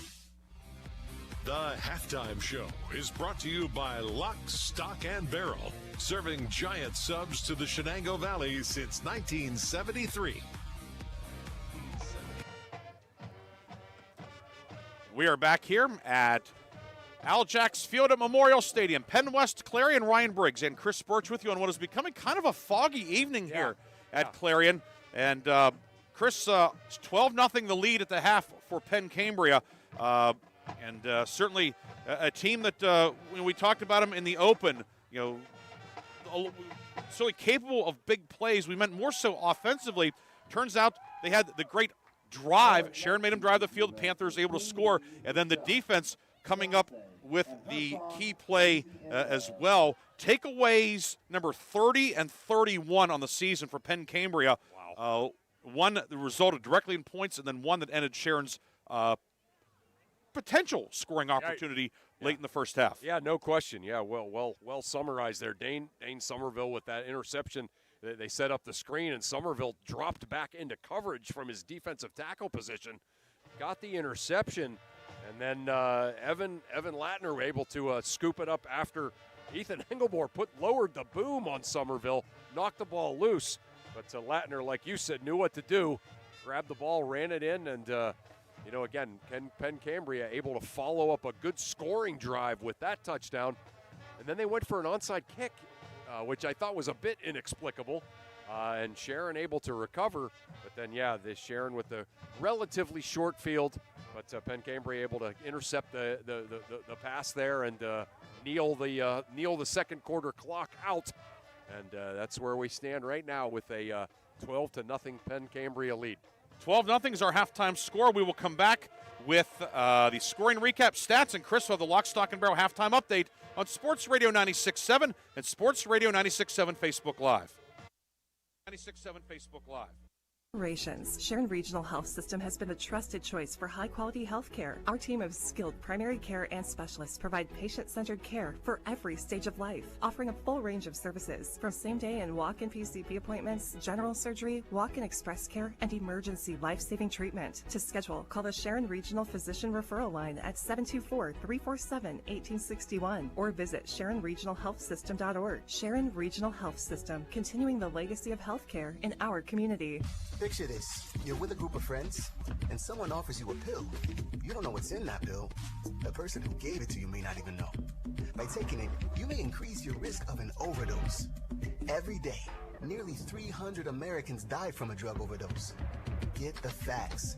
Be your own advocate. Contact Mercer County Behavioral Health, Inc. in Mercer, PA at 724-662-2230 or visit cdc.gov/stop-overdose. Brought to you by the Hermitage PA Rotary Club and the Mercer County Opioid Settlement Fund. Your hip, your knee, your shoulder, whatever has been holding you back, UPMC Orthopedic Care is where you'll find experts to help you get back to a better quality of life. UPMC is pioneering minimally invasive surgeries, and we offer personalized treatment plans and same-day surgery to get you home and moving sooner. It's your ankle, your elbow, your hand, and it's your move. Visit upmc.com/ortho to learn how UPMC can help. Hello, Shell Restoration. May I help you? Hello? Oh, I was waiting for the beep. Or the part that tells me what button to press? Nope, I'm a real person. Great. I've been leaving messages all day to try and compare prices on my roof. Well, we can have one of our project managers call you to set up an appointment within an hour and be at your house for an estimate within 24 hours. Wow, that's service. Well, that's what we specialize in. Shell Restoration, the area's #1 roofing, siding, windows, and gutter installer. Call today for a free estimate, 800-663-8103, or look for @Shell Restoration on Facebook. Why is your auto loan not at Grove City Area Federal Credit Union? Seriously, why isn't it? If you financed your vehicle at the dealership, you're probably paying way more than you need. Refinance today and receive up to $100 from us. Lower your rate, shrink your payment, and smile more every month. It's fast and simple. For more details, go to gcafcu.org or text the word auto to 724-458-7520. The Grove City Area Federal Credit Union. Members of NCUA and Equal Opportunity Lender. The Halftime Show is brought to you by Lock, Stock, and Barrel, serving giant subs to the Shenango Valley since 1973. We are back here at PennWest Clarion. Ryan Briggs, Chris Burtch with you tonight. It is halftime, and the lead for Penn Cambria 12-0 here at PennWest Cambria, or PennWest Clarion. Penn Cambria. We have a lot of Penns here, but tonight, before we get to our scoring recap, we'd like to remind everybody of our outstanding video sponsors tonight, including Pennsylvania Cybersecurity Center. The Pennsylvania Cybersecurity Center trains high schoolers and adults for top certifications, college credits. There we go. Pennsylvania Cybersecurity Center. Pennsylvania Cybersecurity Center trains high schoolers and adults for top certifications, college credit, and careers with Fortune 500s, government, or the military. High school enrollment opens now. Adult boot camps start in January, and scholarships are available. The new Cyber Lab opens this spring in Hermitage. Secure your success. Visit PACybersecurity.org today. We'd also like to thank American Legion Post 299 in Sharon. Sharon American Legion Post 299. They proudly welcome all veterans to our community. Visit Sharon American Legion Post 299 at 1395 East State Street for good company, good times, and a warm welcome. Our video tonight also brought to you in part by Reinhardt's Insurance. Reinhardt's Insurance, the sponsor of our Player of the Game Award, and also the proud sponsor of our Student Athlete Scholarship at the end of the 2025-26 academic year. And by the Hudson Companies. Hudson Companies, building your vision brick by brick. Trust them with your general construction, real estate development, or real estate investment. Visit them at hudsoncompanies.net. The scoring recap in this one, all the scoring took place in the final 96 seconds of the first half. Grant Gaitis with a 9-yard touchdown catch from Brady Jones with 1:36 to go in the half, capping a 10-play, 63-yard drive that used 3:57. Extra point no good. It was 6-0. Sharon then took over deep in its own end. There was a penalty on the kick return, which certainly a factor that had the Tigers pinned back. Set up a screen pass. It was intercepted. We got clarification on. We got the whole play figured out. It was Colin Gongoloff who was rotated in on the defensive line. He made the interception of the screen pass, and then he was hit by the quarterback, Ethan Engelmore, fumbled. Evan Latner picked it up, ran it in from 15 yards out, so it goes officially as an interception return. Latner, no interception, but 15 yards and a touchdown. So that's how that one gets scored out. Looking at the team and individual numbers for Sharon, good balance for the Tigers, 54 rushing yards, 59 passing yards, 113 yards tonight for the Tigers on 29 plays. They have a half dozen first downs. For Penn Cambria, 40 rushing yards, 31 passing yards, 71 yards on 24 plays. The Panthers with 5 first downs. Individually for Sharon, quarterback Ethan Engelmore, 6 of 13 for 59 yards. He's been intercepted twice, once by Gongoloff, once by Lilly at the end of the half. Terrion White, 8 carries, 37 yards. Bishop Root, 2 carries for 15. Engelmore, 6 carries for 2 yards. Carmez Norris, 4 catches, for 52 yards. Rakeem Hughes, a 4-yard catch. Bishop Root with a 3-yard reception. For Penn Cambria, Brady Jones, 4 of 9 for 31 yards and a touchdown. Corbin Vinglish, 2 catches for 16 yards. How big was that 15-yarder on 3rd and 10 on the touchdown drive? Yeah, no question about it. He just, again, he's a guy you can tell he just makes plays in crucial moments, and he sure did there. And Grant Gaitis, he caught the touchdown pass, 2 catches, 15 yards, and a score. Vinglish, 11 carries for 50 yards. Penalties, Sharon, 3 penalties, 35 yards. Penn Cambria, 4 for 49. Third downs, Sharon 2 of 6. Penn Cambria 4 of 7. Sharon with a 2-minute edge in time of possession. 13 minutes to 11 minutes. 12-0 is our halftime score.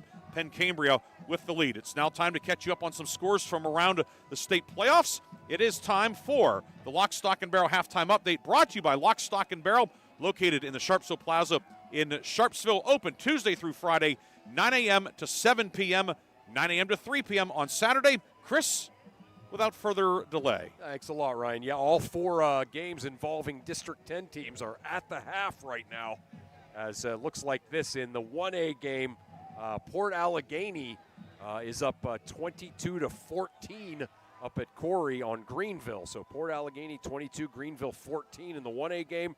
The 2A game, the game over on 790 WPIC. Farrell, things going well there. Farrell is up 20-7 on Richland. Of course, here in the 3A game, Penn Cambria is up 12-0 on Sharon. And then Oil City, we saw them earlier, really good team. They won District 10 4A. Their reward was the District 7 4A champs, Aliquippa. Aliquippa is up 21-0 in that game. And the other District 7 team that's in action tonight, Briggsy, is Central Catholic. They're up 14-7 on State College. State College, a District 6 champ. That game is at Mansion Park in Altoona. And here at Al Jacks Field at Memorial Stadium in Clarion, Penn Cambria leads Sharon 12-0. We'll take our final halftime break. We'll come back with the third quarter. It is Penn Cambria leading Sharon on your home for the PIAA playoffs. Sports Radio 96.7 and Sports Radio 96.7 Facebook Live. 1973, Lock, Stock, and Barrel opened their doors and served their first of over 3 million giant submarine sandwiches. They still serve 42 whole subs on 15-inch buns. Lock, Stock, and Barrel also offers burgers, specialty sandwiches, wraps, gyros, salads, wings, and even breakfast. Lock, Stock, and Barrel is a full-service deli with party rings and meat and cheese trays available. Located in Sharpsville Plaza in Sharpsville, they are open Tuesday through Friday from 9 to 7, and Saturday from 9 to 3, closed on Sundays and Mondays.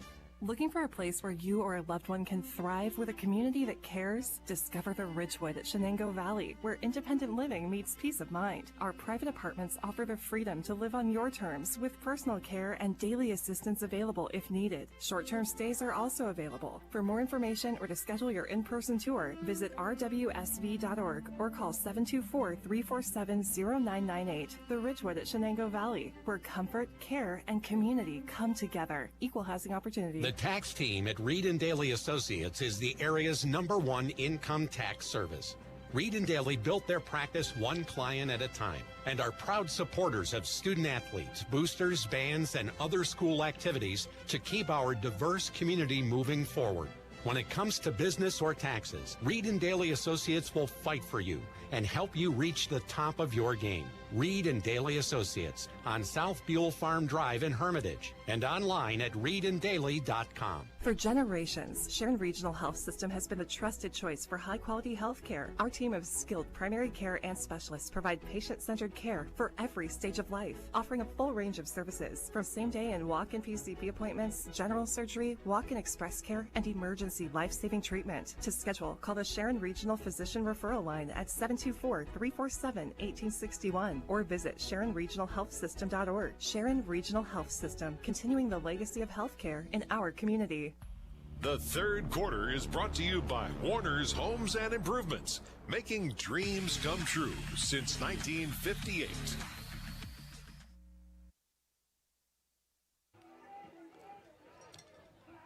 We are back here at Clarion University. PennWest, Clarion, Ryan Briggs, and Chris Burtch with you. Some more fog here. I saw a brief clip of the game, the Richland game, Richland and Farrell down in Katanning, down at Armstrong High School, which is not too far from here. Right. It looks very foggy down there. Maybe not quite like the 88 NFC Divisional Playoff with the Eagles and Bears, but trending in that direction. Yeah, that's crazy. Yeah, I wonder if Mr. Slazak and Mr. Greenberg are having trouble picking up the numbers down there, I would imagine. Yeah, we will see if the conditions have improved down there at all, as it is. They have the scoreboard. They have the picture right now on the video on the scoreboard, much as we did. That beautiful facility down at Armstrong, by the way, and it's certainly very hazy. It almost looks like what you'd expect, like on a summer evening, right, when the humidity is about 90%. But it is not a summer evening, but it is a very nice evening here tonight at PennWest Clarion. 12-0 the lead for the District 6 champions, Penn Cambria. Of course, Panthers went to the state semis last year, defeating Hickory in this round. They played last year on a Saturday afternoon at Katanning, at Armstrong, and here on a Friday night leading 12-0.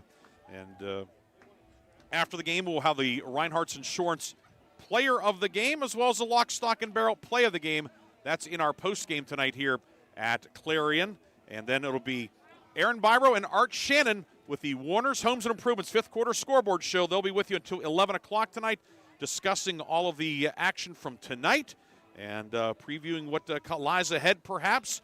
The winner of this game gets the District 7 champion, Avonworth, or Imani. Avonworth defeated Penn Cambria last year. I saw Avonworth skipper Duke Johncore about a month ago, and he really liked his team this year. And they're playing at Acroshore Stadium tomorrow for the District 7 title. And then, of course, Farrell and Richland, winner of that, will take on Steel Valley or Seton LaSalle. Seton LaSalle, Seton LaSalle, yes. That's it. And then in 1A, which Greenville and Port Allegheny, seems like a wild one up at Corey. Yeah. But winner of that one gets Laurel or Clareton. They play the lid lifter at Acroshore Stadium tomorrow in 1A. Happy for the Laurel Spartans, kind of a local team to us, right over the Lawrence County line, getting there. And I mean, everybody says, "Oh, Clareton, they'll be in trouble." Well, they beat the 1 seed Fort Cherry, so I mean, Clareton's very good, but they beat the favorite. So yeah, you never overlook the Laurel Spartans, certainly. No. So we wish them the best of luck tomorrow. Greenville Port Allegheny game just looks like a wild one, and the Trojans hanging in there against the state runner-up from last year. Yeah, Greenville taking on Port Allegheny. It's not often that Corey High School is geographically suited as a neutral site, but it is tonight. Yeah. It's a beautiful facility up there, Sheen Field, and we're who's ever running the scoreboard there tonight is getting a workout. Yeah, that's great. Yeah. Yep. Sharon is the visiting team. Although our score graphic, normally the visiting team would be on the left-hand side, but the guy that made it goofed it up. So he will get a stern talking to from management over the weekend over that. But Sharon is in the white jerseys, black numbers outlined in orange, black pants, black helmets. Penn Cambria in the black jerseys, black pants, black helmets, baby blue numbers and letters outlined in white. Or maybe you can call it Carolina blue, Columbia blue, yeah. 70s tuxedo blue. Yeah. Yeah. This is, yeah. It is interesting, is it, in this quarterfinal round when the PIAA and the districts try to find, a geographically centralized location. Remember back in the day, this round, you and I would either head to like SRU or Hickory or Wilmington to have the District 10 team, or we would drive 3 hours somewhere. But the last several years, they've been trying to get somebody somewhere right in the middle. Referee Jack Thorne discussing something with a game manager of some sort. I'm not sure what the issue is, but the third quarter is not about to get underway yet. Yeah, both teams, sent to their sidelines to talk to the coaches. At first, I looked over and I saw Sharon lining up. I thought they might be running some type of an onside kick formation, but now the referee coming to the near side, and we have a post there, so we will just describe the action as best. And I am at a loss as to what the situation is. Right. You got two officials down talking on about the 8-yard line, and then two officials right at midfield. And now they're calling the teams out onto the field. So hard to say. I'm going to guess this. Maybe was there perhaps, and this is just spitballing, it could be any number of things. Was there a problem with, I thought maybe with the ref microphone or something, but I don't know. That is merely a guess, is that the other gentleman has been talking with Jack Thorne, and now that guy is, I presume he's in an official capacity. Yeah, game manager, that's Steve Hoover. It is Steve, yes it is, okay. Yeah, so, all right, that is a good pickup by you. He's, of course, a certified PIAA and college football official and the Sharon Athletic Director. That's his main function tonight. So now the third quarter will be getting underway. And Yusuf Cannon has it teed up at the 40. 3 men deep for Penn Cambria back inside the 15-yard line. The second half underway. Line drive kick angled and picked up by Gaitis far side at the 18-yard line. He breaks a tackle, breaks another one, far side. And Grant Gaitis, and now a flag at the end of the play, perhaps a late hit on somebody. Gaitis, who has the only offensive touchdown of the night, a decent run back, and it could be outstanding field position for Sharon, depending on what happens here. Yeah, he broke the tackle there as Sharon kind of tried to hit him instead of wrap him up, and he just kind of bounced off and then was able to pick up maybe another 5 yards. Personal foul. Number 19 of the kicking team. And it's going to be a personal foul for a late hit. And they'll get Brock Ondo with getting someone after the whistle, and that 15-yard mark-off puts the ball right on the midfield stripe with 8 seconds gone by in the third quarter. Penn Cambria begins this drive at the 50-yard line. It was just a lot of guys locked up right at the end of that play, and then you can see Ondo kind of coming over and jumping on the pile a little bit. First down and 10, pass downfield, incomplete, looking for Gaitis, and deflected away by Carmez Norris. It'll be second down and 10. Yeah, Norris, a really nice play, getting that inside hand there, knocking it away, and it certainly looked momentarily like that was going to be a completion and a big play for Penn Cambria, but Norris knocking it away with some very fundamental defense. Jones now 4 of 10 tonight. He's in the shotgun with English to his left, and Jones will run. It's a quarterback sweep around the left side, and Jones will be hit almost immediately. Bishop Root coming from his linebacker spot inside out to the 48. Pickup of about 2 for Jones. Third down and 8 upcoming for Penn Cambria just past midfield Panthers went 4 of 7 on third down in the first half. This is a 3rd and 8. Maybe the play of the game, aside from the scoring plays, the 15-yard catch by Vinglish on 3rd and 10 on the touchdown drive. No question. Yeah, certainly looking for something like that here again, should this Sharon defense. 3rd down and 10, and the give is to Vinglish. Up the middle, hit by Navion Brown. Vinglish keeps the legs churning, and he'll get the first down. Gets the ball to the 40-yard line. On 3rd and 8, the big guy rumbles forward for 9 to the 39-yard line. He can convert through the air and on the ground. Yeah, he just kind of went off of right tackle there and just kind of kept the feet churning, knocking guys backwards, able to get the yardage. 1st and 10 to give to Vinglish. Finds a crease against the run blitz, and he'll be cut down at the 35-yard line. Corbin Vinglish starting to get going. He's the kind of guy he would love to be running on a muddy track. Yeah, no question. He's the guy too. You know, we don't want to talk about this stuff yet, but you know, Penn Cambria has a couple of score lead. You know, into the 4th quarter, he could just chew the clock right up. He certainly can. This time Jones will fake the handoff to Vinglish. Jones over the left side, and he is hit on the near side. Marius Best with another tackle. Best a sack and a half tonight. That's not a sack, but a big play nonetheless, because it looked like Jones had some room. He did, yeah. He kind of got out and wiggled a little bit, and Best just went low. Was not fooled by that at all. Best has had a really good night. So he's been best in show for Sharon. He sure has. 3rd down, Jones near side, and it's a one-hopper incomplete, looking for Lilly. Now 4th down, and Panthers no doubt will go for it. Once again, good play out on the corner by Norris. Even if that play would have been complete, not a whole lot of gain there. So good press coverage there by Norris. Gaitis will check in for this 4th and 4. It's a short 4. Yeah. Play clock at 11. Gaitis wide right, Lilly slot right, Nadolski wide left. On 4th down, fake the handoff throw far side to Lilly. He's cut down. Jafir Lampkins brings him down, and the Sharon defense gets a huge stop here early in the 3rd quarter. Yeah, little bubble screen action there, and Lampkins not fooled at all. Brought down by Jafir Lampkins. Able to bring him down right as he caught the ball in a big 4th down stop for this Sharon Tiger defense. And Sharon will have the ball at the 35. It was a loss on the play also. Wow.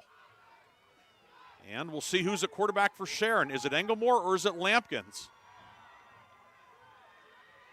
And I believe that is Jafir Lampkins now at quarterback. So Sharon making the switch here as they've done throughout the playoffs. White motions out of the backfield. Backwards pass to White. White trying to get upfield. Has a little bit of blocking. White near sideline to midfield. And White knocked out of bounds. Terrian White ran about 30 yards on the play. He'll gain 17 across the 50 to the 48-yard line. Yeah, a little swing pass out there behind the line of scrimmage. And Sharon Tigers, maybe their biggest play of the night offensively.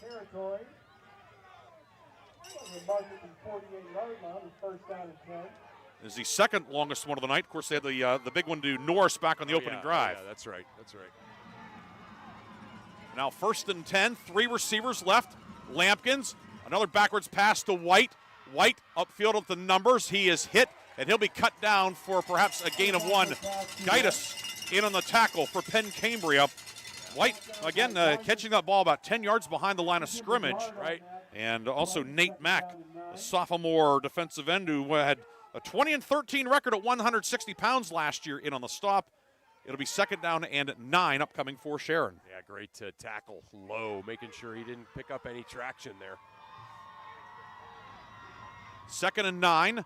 Lampkins back to pass. Lampkins rolling right. Now he'll step up and take off. Lampkins slides down at the 40 and gets about 4 yards on the slide. Of course, he's down once his anatomy hits the turf, but Lampkins sliding on this, what is now becoming a wet turf due to the fog. Yeah. And it's 3rd down and 2 upcoming at the 40. Yeah, Lampkins just kind of looking, and then took off running there, and that was certainly the right decision. And this offense is in some rhythm here. Kind of a big moment in this game. Tigers 2 of 6 on third down. This is third and short. Third and about 1 full yard. 2 receivers left, play clock at 7. Perks is a wing to the right, ball in the near right hash. High snap, give to White, winds over left guard. He'll be hit and driven back, and he did not get it. Vinglish, leading tackler on the season, 139 coming in. Corbin Vinglish, a big stop there. And Sharon will have 4th down and a yard at the 39-yard line. Yeah, definitely in that no man's land that is 4-down territory here. And see what Sharon dials up. That was a great defensive play that time by Penn Cambria. Vinglish and company just not allowing the back to get anywhere. 7:30 to go, third quarter. Sharon 4th and a yard at the Penn Cambria 39. Lampkins in the pistol. Perks motions right to left as a wing. Lampkins bobbles the snap, crashes into the middle of the line, and I don't think he got there. I don't think so either. He hit his offensive lineman as he was being tackled, which really stopped his forward progress. Hammer into the stop, but it was Dane Somerville at the point of attack who made the play. Yep. Yeah, no doubt about it. Somerville kind of stood his man up, and that's who Lampkins ran into, and then there was a host of tacklers right behind him. So Penn Cambria gets a stop on 4th and short. Sharon had 2 cracks to get a yard and got nothing. Wow. 7:18 to go in the third. Penn Cambria takes over, leading 12-0 in this state quarterfinal. I always have the hunch here that Penn Cambria might take a shot deep, Chris. Just thinking the same thing. Yep. Sharon with a 5-man front, and the give is to Vinglish on a delay over the left side. Vinglish across the 40, dragging men across the 45 to the 46-yard line. Norris and Navion Brown on the tackle. This becomes the part of the game where it's no longer fun to tackle a guy like that. Yeah, I was just going to say they might go with they might give it to Vinglish off tackle too. That's always a safe bet. Gain of 7, 2nd down and 3. And Jones will fake the handoff, trying to get away from Best, and he cannot. Marius Best comes up with his 2nd sack of the night. It'll be loss of about a foot on the play, bringing up 3rd and a long 3. Yeah, just kind of a discombobulated play right from the start there, and Best just goes in there and kind of takes care of business and blows it up. 5-man front for Sharon. Jones on 3rd and 3 gives to Vinglish. He's hit in the backfield. Hit again. Cannot get away from Josiah Houston, who finished him off. And now 4th down for Penn Cambria. Yeah. So after a promising start on the run, the gain of 7, Penn Cambria stalls out, and the punt team comes out. Yeah, defense is kind of flexing their muscles here a little bit. We'll see. Jones to punt for the 3rd time tonight. He's averaged 51.5 yards per kick. Norris back at his own 20. Snap, it's a one-hopper. Jones fields it, no rush. Kick is away, end over end, hits at the 20. Bounces up in the air and takes a Penn Cambria roll down to the 5, down to the 3-yard line. Wow. A 50-yard punt, a net of 50. And with 5:36 to go in the third quarter, Sharon will take over deep in its own end at the 3-yard line. 12-0 the score. Penn Cambria leading this Class 3A state quarterfinal. Another big punt from Jones, who he's an outstanding quarterback and defensive back, but his biggest contribution tonight has been with that no foot. question about it, right? Yeah, two of his 3 punts now have just completely flipped the field. And he's just a special player that can do a whole lot of things, and hasn't had certainly one of his banner nights at the quarterback position, but really getting it done as the punter. He is far better than the old triple threat quarterback on the electric football game when we were young. Yeah. 1st and 10, Lampkins in the pistol, 3 receivers left. Lampkins works it left flat. It is caught on the far side by Carmez Norris. Norris breaks a tackle across the 10 to the 15, pinballing around out past the 20 to the 21-yard line. That's a way to get out of a hole in a hurry, Chris. Yeah, no question. Just a little bubble screen out there to Norris, and he was just able to kind of break 2 tackles and really give the Sharon offense a breathing room. Gain of 18 out to the 21-yard line, and also to get Lampkins a little bit of confidence as well, get him in some rhythm. Yeah, right, no question. Lampkins came on to start the second half. 417 passing yards, 7 touchdowns this year for him. Lampkins, deep drop. Lampkins sending the ball downfield, looking for Hughes, who goes back, and he makes the catch. Rakeem Hughes on the far side. Now jostling with the defensive back on the far side. But even if there's dual possession, it belongs to the offense. Yeah, how about that catch? Just went up and got it. Rakeem Hughes, his second catch of the night. A big gainer of 34 to the Penn Cambria 45-yard line. It's first down, Sharon. Yeah, speaking of giving Lampkin some confidence, how about that one? His receiver really taking care of him there. You throw it up there and you know your big guy's going to go get it. Rakeem Hughes to the 45-yard line of Penn Cambria. Hughes now 21 catches this year. And Lampkins is 2 for 2. Play clock at 6. 2 receivers and a wing to the right. Perks is the wingman. Lampkins in the pistol. He'll run the option and he'll keep it, and he's hit by Somerville, and then here comes the rest of the black and blue defense as Vinglish in there leading the charge. Maybe a half a yard for Jafir Lampkins. Also in there, we saw LJ Del Grande, the 230-pound senior tackle. Yeah. Del Grande, a run stuffer in there, and yeah, it looked like that might be something initially, right? And but then all of a sudden, the black and blue jerseys arrived in a hurry. They leave you black and blue. Yes. 4 minutes to go in the third, second down and 9. Lampkins back the pass. Lampkins sending it downfield, far side, and it is caught on a comeback inside the 10, down to the 8-yard line. It was Carmez Norris makes the catch. Going to be spotted inside the 10-yard line. It'll be first and goal. Sharon back into the McCandless Ford red zone. First and goal at the 8-yard line for the Tigers. They'll call it the 9. Either way, a gain of 35. And the pass was short, and that ended up being to Sharon's benefit as Norris able to kind of have the better angle to come back and get it. And the Sharon Tigers are in business in the McCandless Ford red zone. McCandless Ford, your one-stop shop in both Mercer and Meadville. First and 10, Lampkins back the pass.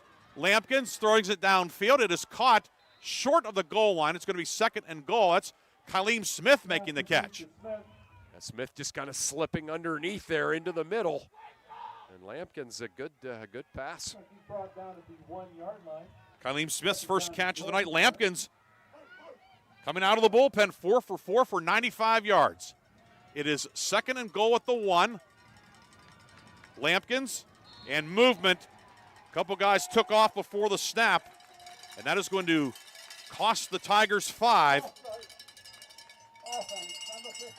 They got Lucas Perks. They could have got Logan Perks as well. Yeah. Most importantly, it's now second and goal at the 6. Yeah. As Sharon commits its 5th flag of the night. Yeah, that's obviously a huge difference as far as the play calling and things like that. So yeah. So second down and goal now at the 6 as we approach the 3-minute mark. 12-0 the lead for Penn Cambria. Sharon threatening, however.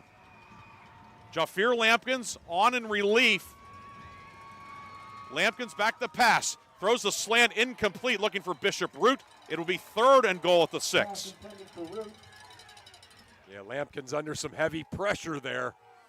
Oh, there's a flag. It's going to be roughing the passer. Okay, yep. So that was, Roughing the passer, number 32. They'll get on Vinglish, and it is half the distance, but also, of course, one of the few automatic first down penalties in high school football. Right. Now first and goal at the 3. Yeah, I kind of followed the ball with my eyes, so I saw him, kind of set his base and make the pass, and then the next thing I looked, he was kind of stumbling backwards and slow to get up, so that must have happened kind of after he let go of the ball. So, yeah, I mean, that's kind of the definition of roughing the passer. So now first and goal at the 3-yard line. And Lampkins over the right side. Lampkins looking for room. Lampkins will be brought down for no gain. It is second down upcoming. Jaffier Lampkins on the quarterback run. Second down now. Yeah, you get the feeling that this is not going to be easy against this Penn Cambria defense. Like some play is going to have to be executed to perfection here to get into this end zone. Second and goal, ball in the near right hash at the 3-yard line. 2:15 to go, third quarter. Brock Ondo checks in as an extra H-back. Perks tight end to the left. Handoff goes to White off the left side. White takes it in. Touchdown, Sharon. Terrion White scores on the off-tackle run with 2:04 to go, and Sharon has cut the lead to 12-6. Yeah, Sharon right back in the game here. This one, it kind of looked like things were a little bleak. Down 12-0. Penn Cambria with good field position, driving again. And you thought, oh, man, we can't go down 3 scores. But Sharon able to make the stop and then get on the board by some big plays from their quarterback, Jaffier Lampkins. 7 plays, 97 yards on the drive. And now the PAT, it is up, and it is good by Yusuf Cannon. The Sharon Tigers are on the board with 2:03 to go in the third quarter. 12-7 the lead for Penn Cambria. We'll come back with a kickoff after this on Sports Radio 96.7, Sports Radio 96.7 Facebook Live. American Legion Post 299 and enjoy bingo every Thursday and Friday. First number called at 6:45. Join us for trivia night every Thursday at 6 p.m. Our grill room serves up great food daily, and our kitchen is open Thursday through Saturday from noon to 9. We proudly welcome all veterans to our community. Visit Sharon American Legion Post 299 on East State Street for good company, good times, and a warm welcome. The third quarter is brought to you by Warner's Homes and Improvements, making dreams come true since 1958. 12-7, Penn Cambria the lead. Sharon a 7-play, 97-yard drive that used 3:32, capped by the Terrion White touchdown run. Jaffier Lampkins 4 for 4, now 95 yards passing, and some big passes there, a couple big catches. Kylene Smith's first catch of the night. Norris scoring over 100 yards for the night. Sharon Tigers, they had a couple nice drives in the first half, didn't score. That time the Tigers punch it in, and they are back to within 5. Yeah, just certainly an offense that was in rhythm there, and a couple of really big pass plays to receivers, making some great catches, and Sharon on the board. Cannon's kick fielded back at the 10-yard line. Working up the far hash mark is Lilly, and Blake Lilly, a dangerous return man. Out to the 30-yard line, and that's where the Panthers will have it with 1:56 to go in the third quarter. Still leading, but that lead has been cut. Yeah. To 12-7. Yeah, lead has been cut. Kind of that sort of feeling of being in full control of the game.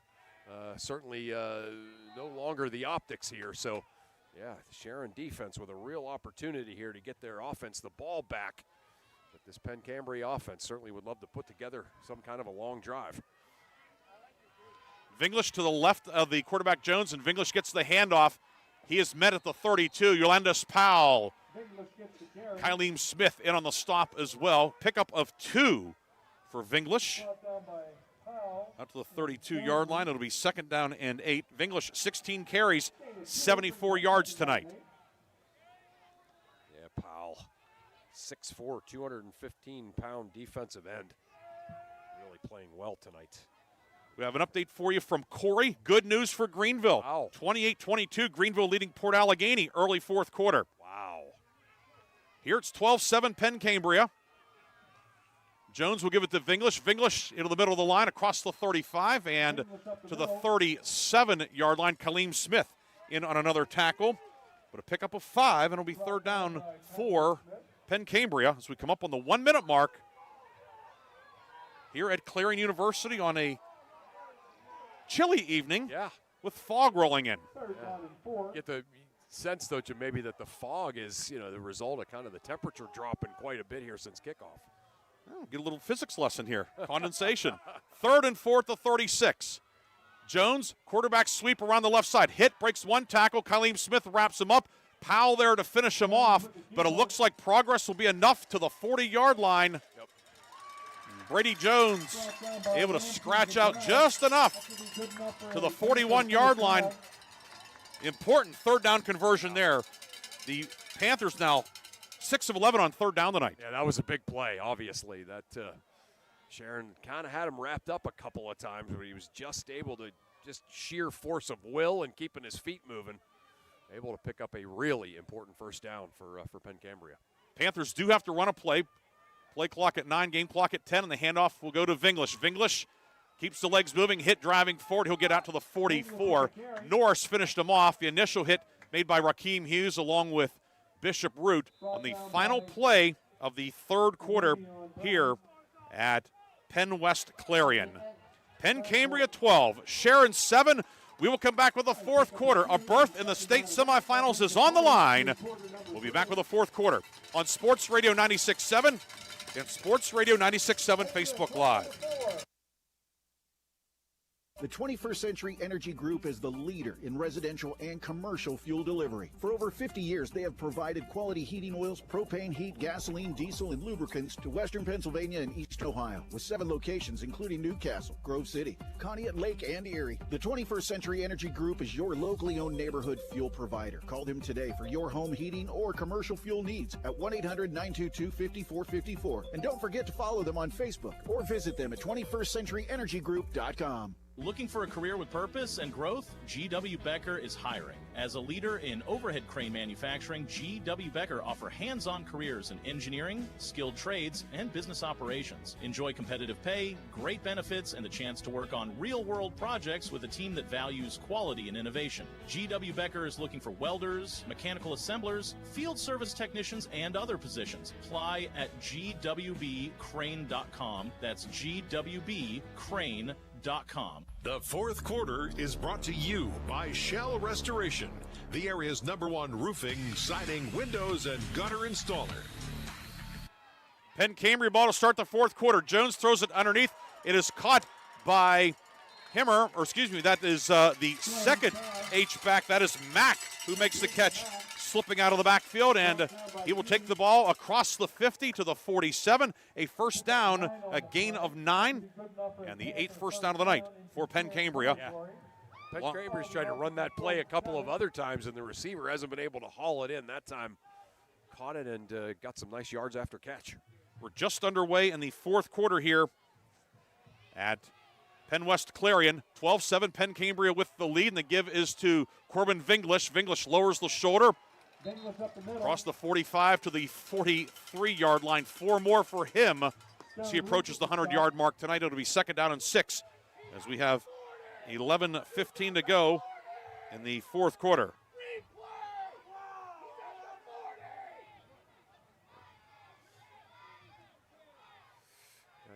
Good push there by Vinglish again. He's 18 carries, 81 yards tonight for Corbin Vinglish.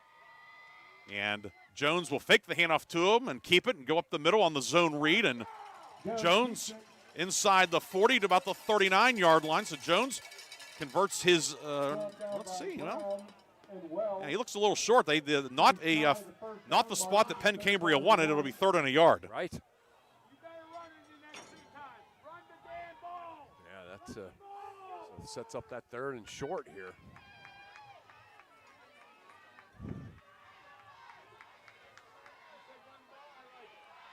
3rd and a yard.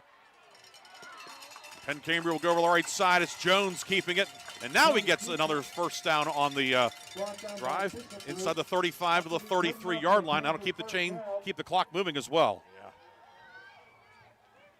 Yeah, Jones 5'10", 195. But to use Coach Mack's word from the pregame interview, he's thick. And so, yeah. 9 carries, 10 yards tonight for Jones. 1st and 10 as we're under 10 minutes to go in regulation. 12-7 the lead for Penn Cambria. Mack and Himmer line up as a double wing to the left, and the handoff goes to Vinglish on a counter back to the right, and Sharon was ready for it that time. Bishop Root knifes through to bring him down for no gain. Yeah, Root just right there. Root is so difficult to block. He always manages to kind of find a way to get in behind one of the other backers or the defensive line and get into the backfield untouched. And for a guy that's played a lot of cornerback, as we talked to him, going from receiver and corner to running back linebacker. Yeah, impressive. It's and to do it during the course of a season, it's been Very impressive. 2nd down and 10. Jones back the pass, dumps it over the middle, and it is caught by Vinglish. A one-hand grab. Jafir Lampkins makes the tackle at the 25. Pickup of 8. It's 3rd and short upcoming, 3rd and 2. Vinglish, 3rd catch of the night. Yeah, sorry, Briggsy. Lampkins hit him hard and nearly separated from it, but yeah, Vinglish able to kind of swallow it up like Pac-Man, hang on to it, and set up a 3rd and short. 3rd and a yard. Penn Cambria 7 of 12 on 3rd down tonight. And going to be 7 of 13 perhaps. Jones faking it. He's going to be hit and driven back. Jones tried to sweep around the left side and is driven back by the Sharon defense, and now 4th down for Penn Cambria. Yeah, I mean, that's one of those situations where it doesn't matter what the play call was. It was nothing but orange and white jerseys in the backfield just about upon snap. So a great job by the Sharon defense getting in there and blowing that up. And what was a 3rd and 1 seemed like a no-brainer is now a 4th and 3, which is a tough call. 4th down and 3 at the 26-yard line. 8 minutes to go in regulation. 3 receivers to the right. Jones will give it to Vinglish. Vinglish off the left side. Stiff arms man, has the 1st down and more. Brought down inside the 20 on the far side. Tackle made over there looked like Root and Perks in there for Sharon, but on 4th down, Penn Cambria converts down to the 18, and the Panthers have returned to the McCandless Ford red zone. McCandless Ford, your one-stop shop in Mercer and in Meadville. Gain of 8 for Corbin Vinglish. Yeah, kind of bounced to the outside there. Broke a couple of tackles and dragged some guys, but still not his usual thing to get to the outside like that. 4 receivers set. Jones will shovel it forward. Lilly looking for room.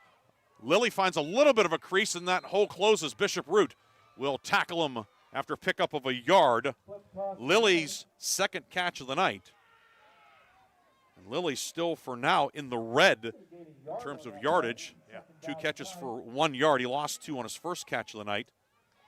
That'll be 2nd down and 9. Again, Penn Cambria has attempted 1 field goal this year and was no good. So field goal also would keep it a 1-score game. Right, so right. Penn Cambria probably 6 or bust, I would think. Yeah. Down to 6:50 to go, clock rolling. Jones will give it to Vinglish, and he's chopped down. Cassius Hosey in on the tackle, back outside the 20 at the 21-yard line. And now 3rd down and about 13 coming up for Penn Cambria. Yeah, Cassius Hosey just knifing in there from that cornerback spot and knocking Vinglish off the line and making the good low tackle. Wow. Hosey started most of the season at strong safety. He's played some linebacker in his career and making a big play there. 3rd and 13 at the 21.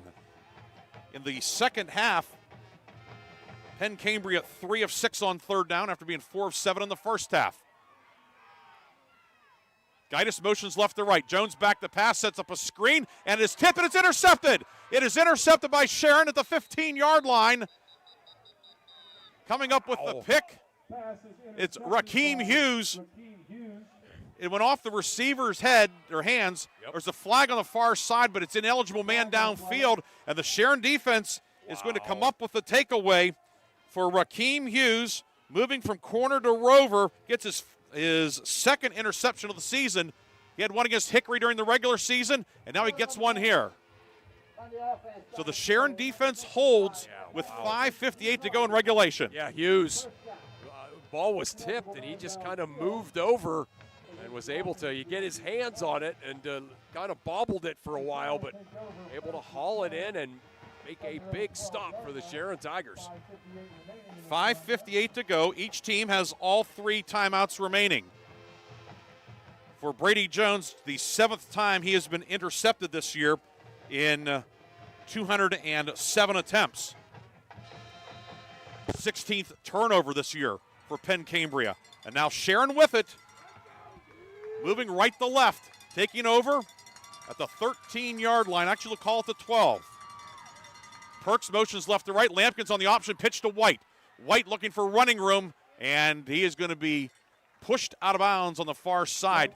Nadolski up and run support. Yeah, good. Push him out. It'll be second down and long, as it looked like White ended up losing a yard or two on the play. That's about as well as you can defend the option. As they had their hands on Lampkins just about the time he made the pitch. And then, yeah, just absolutely nowhere to go for White on the edge after the pitch was made. So he loses 3 back to the 9. Yeah. Second down and 13. Lampkins in the pistol with White behind him. Penn Cambria showing blitz. Here it comes. Lampkins back to pass. He's sending the ball downfield looking for Bishop Root. It goes up, and it is. Did he make the catch? No, interception? No, they called pass interference. Yeah, the Sharon people are reacting to the flag going out. So are the Penn Cambria folks here. Yeah. It's a little different reaction. Little degree of difficulty here. So it'll be 15 yards to the pass interference. I'm running the camera tonight too, just for those wondering. So I was trying to keep an eye on follow the ball with the camera and watch the action. Yeah, sorry, I actually picked that one up, but I didn't want to step on your call. But that was. It would have been a better call had you done so. That's all right. Yeah, but the pass interference takes the ball out to the 24-yard line. Yeah. And it's a first down via the yardage. Okay. With 5:45 to go here in regulation. I say regulation, although, I mean, you never know, but 12-7 might be hard to go beyond regulation with that score right now. Right. The way these defenses are playing. Yes. Lampkins in the pistol. Lampkins back to pass. Lampkins rolling right. Lampkins pulls up. Now heads upfield. Lampkins to the 30. Lampkins brought down at the 31-yard line after the scramble. Himmer, the inside linebacker, there to track him down. Yeah, good coverage down the field, right? Lampkins was kind of rolling around, buying time, using his athletic ability to try to get one of the receivers free, and there just wasn't anybody open. Down to 5:15 to go in the fourth quarter. 12-7, Penn Cambria with the lead. Panthers scored twice in the final minute 36 of the first half to take a 12-0 lead. Sharon the only points in the second half on a Terry and White touchdown run. Lampkins in the pistol, throwing it downfield. It is caught at the 35-yard line. It's going to be enough for the first down as Bishop Root makes the catch. Pass complete to Bishop Root. There we go. Another first down for the Tigers. Brought down by Lilly. Just everything has to be worked so hard for tonight, but Tigers are just hanging right in there. The completion to the 37, first down for Sharon. 13th first down of the night for the Tigers. Lampkins back to pass. Lampkins under pressure. Rolling right. Lampkins looking. Hesitates, and he will step out of bounds near the 40-yard line. Runs out of bounds.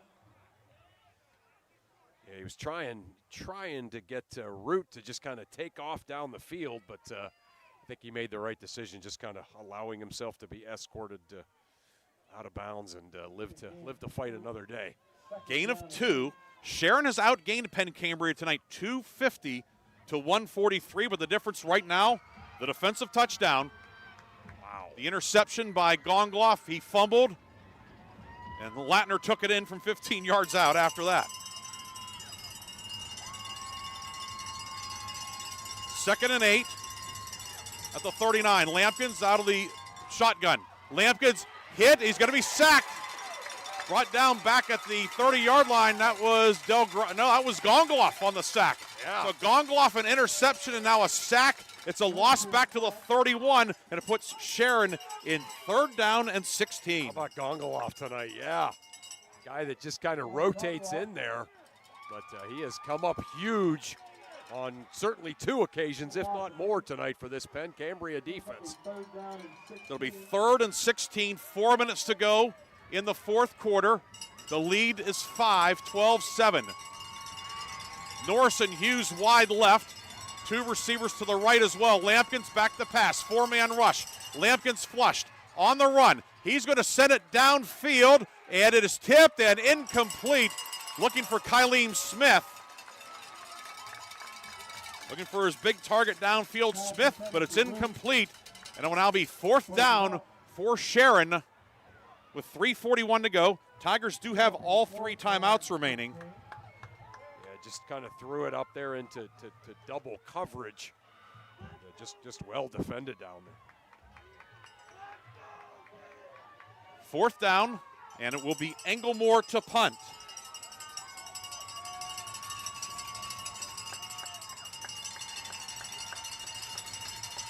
Houston to snap. Snaps a one-hopper, it's fumbled, it's picked up. Englemore's in trouble, the kick is blocked, and Penn Cambria recovers at the 25-yard line. Yeah, another ground ball snap back to him. He tried to run and then said, you know what, I'm going to try to punt when he felt like he had a little bit of daylight. And Penn Cambria able to block it, fall on it. And the Panthers are going to have good field position here with 3:34 to go as they're going to try to run this clock out. Panthers take over.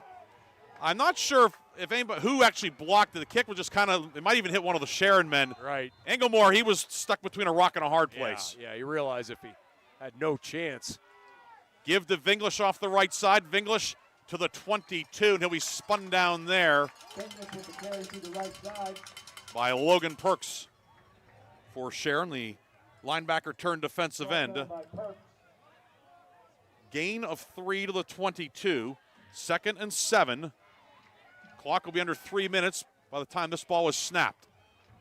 Penn Cambria looking to get back to the state semifinals for the 2nd straight year. Sharon looking to complete a comeback. The Tigers need a stop here. Yeah. Down to 2:55 to go. 2nd down and 7 to 21. Jones will give it to Vinglish into the middle of the line. Vinglish keeps the legs churning to the 20 and down to the 19-yard line. And Sharon will take the first of its 3 timeouts. We'll take a timeout as well. We have 2 minutes and 42 seconds to go in regulation.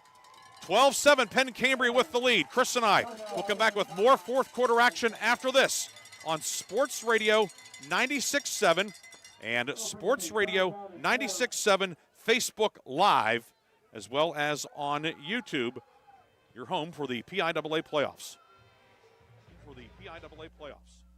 The tax team at Reed and Daly Associates is the area's #1 income tax service. Reed and Daly built their practice one client at a time and are proud supporters of student athletes, boosters, bands, and other school activities to keep our diverse community moving forward. When it comes to business or taxes, Reed and Daly Associates will fight for you and help you reach the top of your game. Reed and Daly Associates on South Buell Farm Drive in Hermitage and online at reedanddaly.com. The 4th quarter is brought to you by Shell Restoration, the area's #1 roofing, siding, windows, and gutter installer. 3rd down and 3 upcoming. Call it 4. 3rd and 4th and 19 for Penn Cambria. And they give to Vinglish off the left side. And he's going to have the first down, it would appear. Or not. Needed the 15. They're going to mark him down at the 16.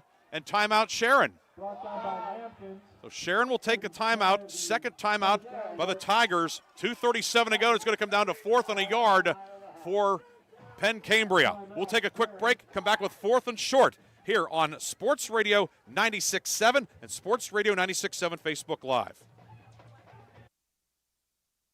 Exterior upgrade? Roofing, siding, decks, and all of your exterior needs are expertly handled by Penn Ohio Roofing and Siding Group. Trust Penn Ohio Roofing and Siding Group to provide a customized solution that meets your specific needs and preferences. They are an A+ rated BBB company and offer Uniflex silicone roof coating systems. With a 5-star rating, their commitment to quality is unmatched. Visit Penn Ohio Roofing and Siding today at pennohiorc.com. The 4th quarter is brought to you by Shell Restoration, the area's #1 roofing, siding, windows, and gutter installer. 4th and 1 for Penn Cambria at the 16-yard line. Panthers have to get to the 15, and Sharon jumps offside. Penn Cambria goes to the hard count. It's a 5-yard mark off. It'll be 1st and 10 at the 11. Yeah, they came hard right on the on that hard count. And Cambria able to draw them off sides and get enough for the first down without having to run a play. Now 2:37 to go, 1st and 10. Sharon still has the one timeout left. So Penn Cambria cannot kneel it out, but a first down would clinch it. 1st and 10, and the give is to Vinglish. Vinglish over right guard into the middle of the line. Vinglish inside the 10 to the 8. That'll be 2nd down upcoming. Vinglish now over 100 yards, 26 carries for 104 yards. Tigers have made him earn them, but yeah, that's for sure. He has earned them. Yeah, he sure has. But yeah, there's no doubt. Sharon defensively has been tough. Tigers have allowed 155 yards on 53 plays. Penn Cambria averaging 2.9 yards per play. But big board to our left is what matters most, and Penn Cambria leads 12-7. 2nd and 7 from the 8.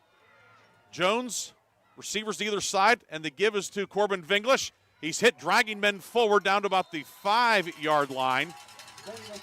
And Sharon will take its 3rd and final timeout of the second half. Penn Cambria looking to close out this one. Panthers will have 3rd down and about 4 when we come back. 12-7 Penn Cambria the lead. Back with more 4th quarter action on Sports Radio 96.7 and Sports Radio 96.7 Facebook Live. I just bought a used car. As did I. Mine has a slight dent in the driver's side door and a few other minor scratches, but hey, considering the deal I got, I can live with a few imperfections. Well, I got the great price without the imperfections. Whoa, there's no way that's used. DK Auto LLC is a veteran-owned and operated used car dealership in Grove City. And with DK Auto's attention to detail, were it not for the title, you'd swear you're driving new. See the amazing selections at DKAutoLLCPA.com. The 4th quarter is brought to you by Shell Restoration, the area's #1 roofing, siding, windows, and gutter installer. 3rd and 4 at the 5 for Penn Cambria.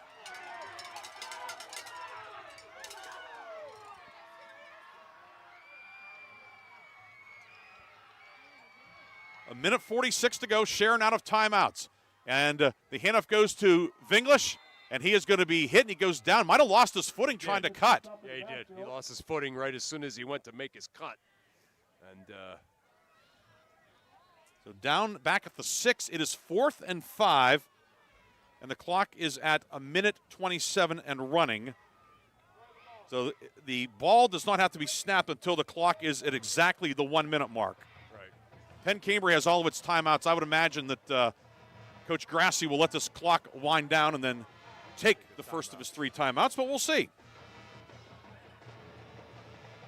They're in no position to snap it here. Everybody walking towards the near sideline.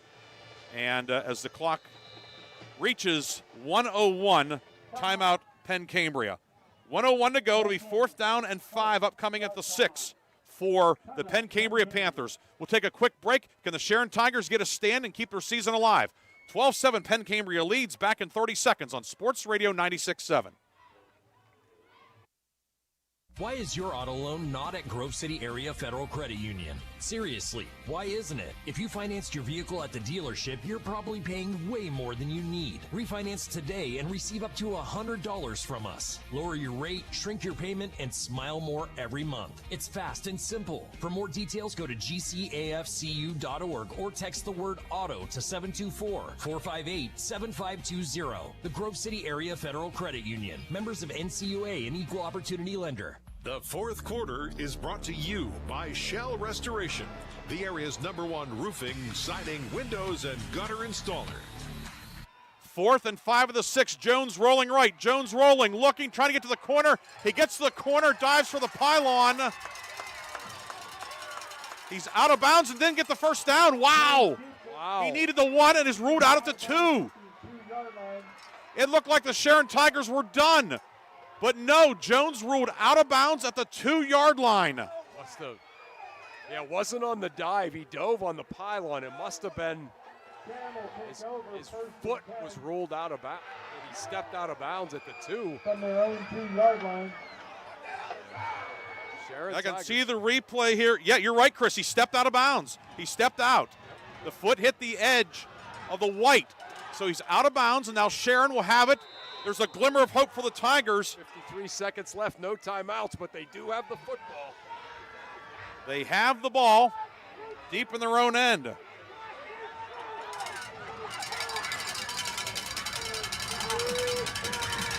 Lampkins back to pass. Lampkins, it is caught near side, and Norris is going to be kept in bounds out to the 9. Clock will keep rolling. What a big play there. Number 13, Grant Geeds, just kept them in bounds. Second down and 3 out of the 9. High snap. Lampkins back to pass. Lampkins steps up, dodges a man. Now rolling right, throwing the ball downfield, and a diving comeback attempt incomplete. Incomplete pass. Now with 26 seconds to go, it is third down for Sharon. 3rd and 3, but more importantly, the Tigers are 91 yards from the end zone and 26 seconds left. Yeah. At least the incomplete pass stopped the clock. It's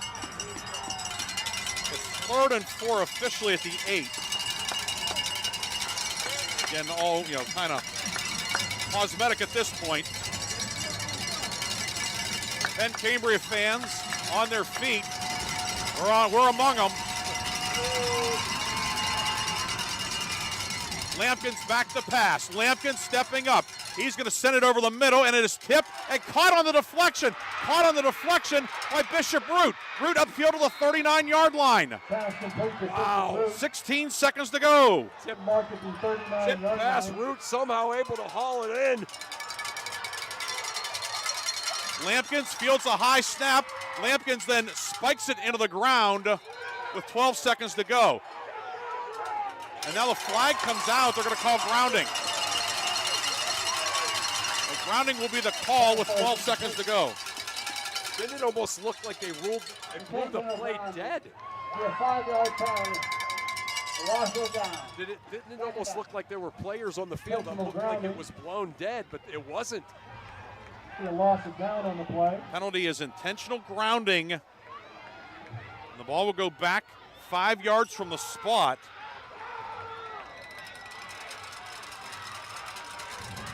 And where are they putting it down, Chris? Back up to the 27? 27, yep. Lampkins back to pass. Lampkins rolling left. Lampkins giving ground. Now reversing course. He's back at his own 10. Throws it far side. Caught at the 25-yard line by White. And Terrian White will sprint out of bounds. Time has expired. It's all over. Penn Cambria heading back to the state semifinals. Penn Cambria holds off Sharon. 12-7 your final tonight here at PennWest Clarion. Now White tried to get out of bounds, but or he did get out of bounds, but not before the clock went off. So big time football game here tonight, Briggsy. But this Penn Cambria team, the District 6 champs, are going to advance on and play in the state semifinals. Penn Cambria wins it. We will come back with a full postgame after this on Sports Radio 96.7, Sports Radio 96.7 Facebook Live. Flynn's Tire. Let the Goodyear credit card help you save all season long. Get up to $200 back by online or mail-in rebate on a set of 4 select Goodyear tires when you use the Goodyear credit card, paid by prepaid card or virtual card. Offer valid on qualifying purchases made October 1st to November 30th, 2025. When you need tires, just drive in. Flynn's will get you in today. And tell them Denise sent you. The Goodyear credit card is subject to credit approval. Terms and conditions apply. See store for details. The tax team at Reed and Daly Associates is the area's #1 income tax service. Reed and Daly built their practice one client at a time and are proud supporters of student athletes, boosters, bands, and other school activities to keep our diverse community moving forward. When it comes to business or taxes, Reed and Daly Associates will fight for you and help you reach the top of your game. Reed and Daly Associates on South Buell Farm Drive in Hermitage and online at reedanddaly.com. A community is more than just houses, buildings, and streets. It's the people who live and work and contribute to making life for themselves and the people around them better. Attorney Bill Motor believes in the young people who are this community's future. Attorney Bill Motor would like to say good luck. Good health and best wishes to all the players, coaches, band members, and cheerleaders in today's game and throughout the season. Attorney Bill Motor, 2500 Highland Road, Hermitage. Looking for a career where your hard work is appreciated? Join Extreme Machine & Fab in Hermitage, Pennsylvania. Since 1995, Extreme Machine & Fab has become one of the biggest and most trusted premier full-service machine shops, servicing customers worldwide in the steel industry, Department of Defense, and nuclear power industry, to name just a few. From small components to 75-ton projects, their machining, fabrication, and engineering teams do it all. Extreme Machine & Fab offers competitive wages and competitive benefits. Apply today at extrememachinefab.com. Join the EMF team. Innovate, grow, succeed. Top Tier Federal Credit Union is now open at 2790 East State Street in Hermitage, near Cranex. Stop in or start your membership application online at toptierfcu.org. The credit union offers checking, savings, loans, and much more, and they incentivize you to do business with them with their special bonus dividend. Top Tier Federal Credit Union, everything banking should be. Personalized, simple, and member-focused. Now open at 2790 East State Street in Hermitage, near Cranex. Federally insured by NCUA, Equal Housing Lender. The Fifth Quarter Show is brought to you by Reinhardt's Insurance. Insurance solutions to help you accomplish your goals. And now, proud sponsors of the Player of the Game.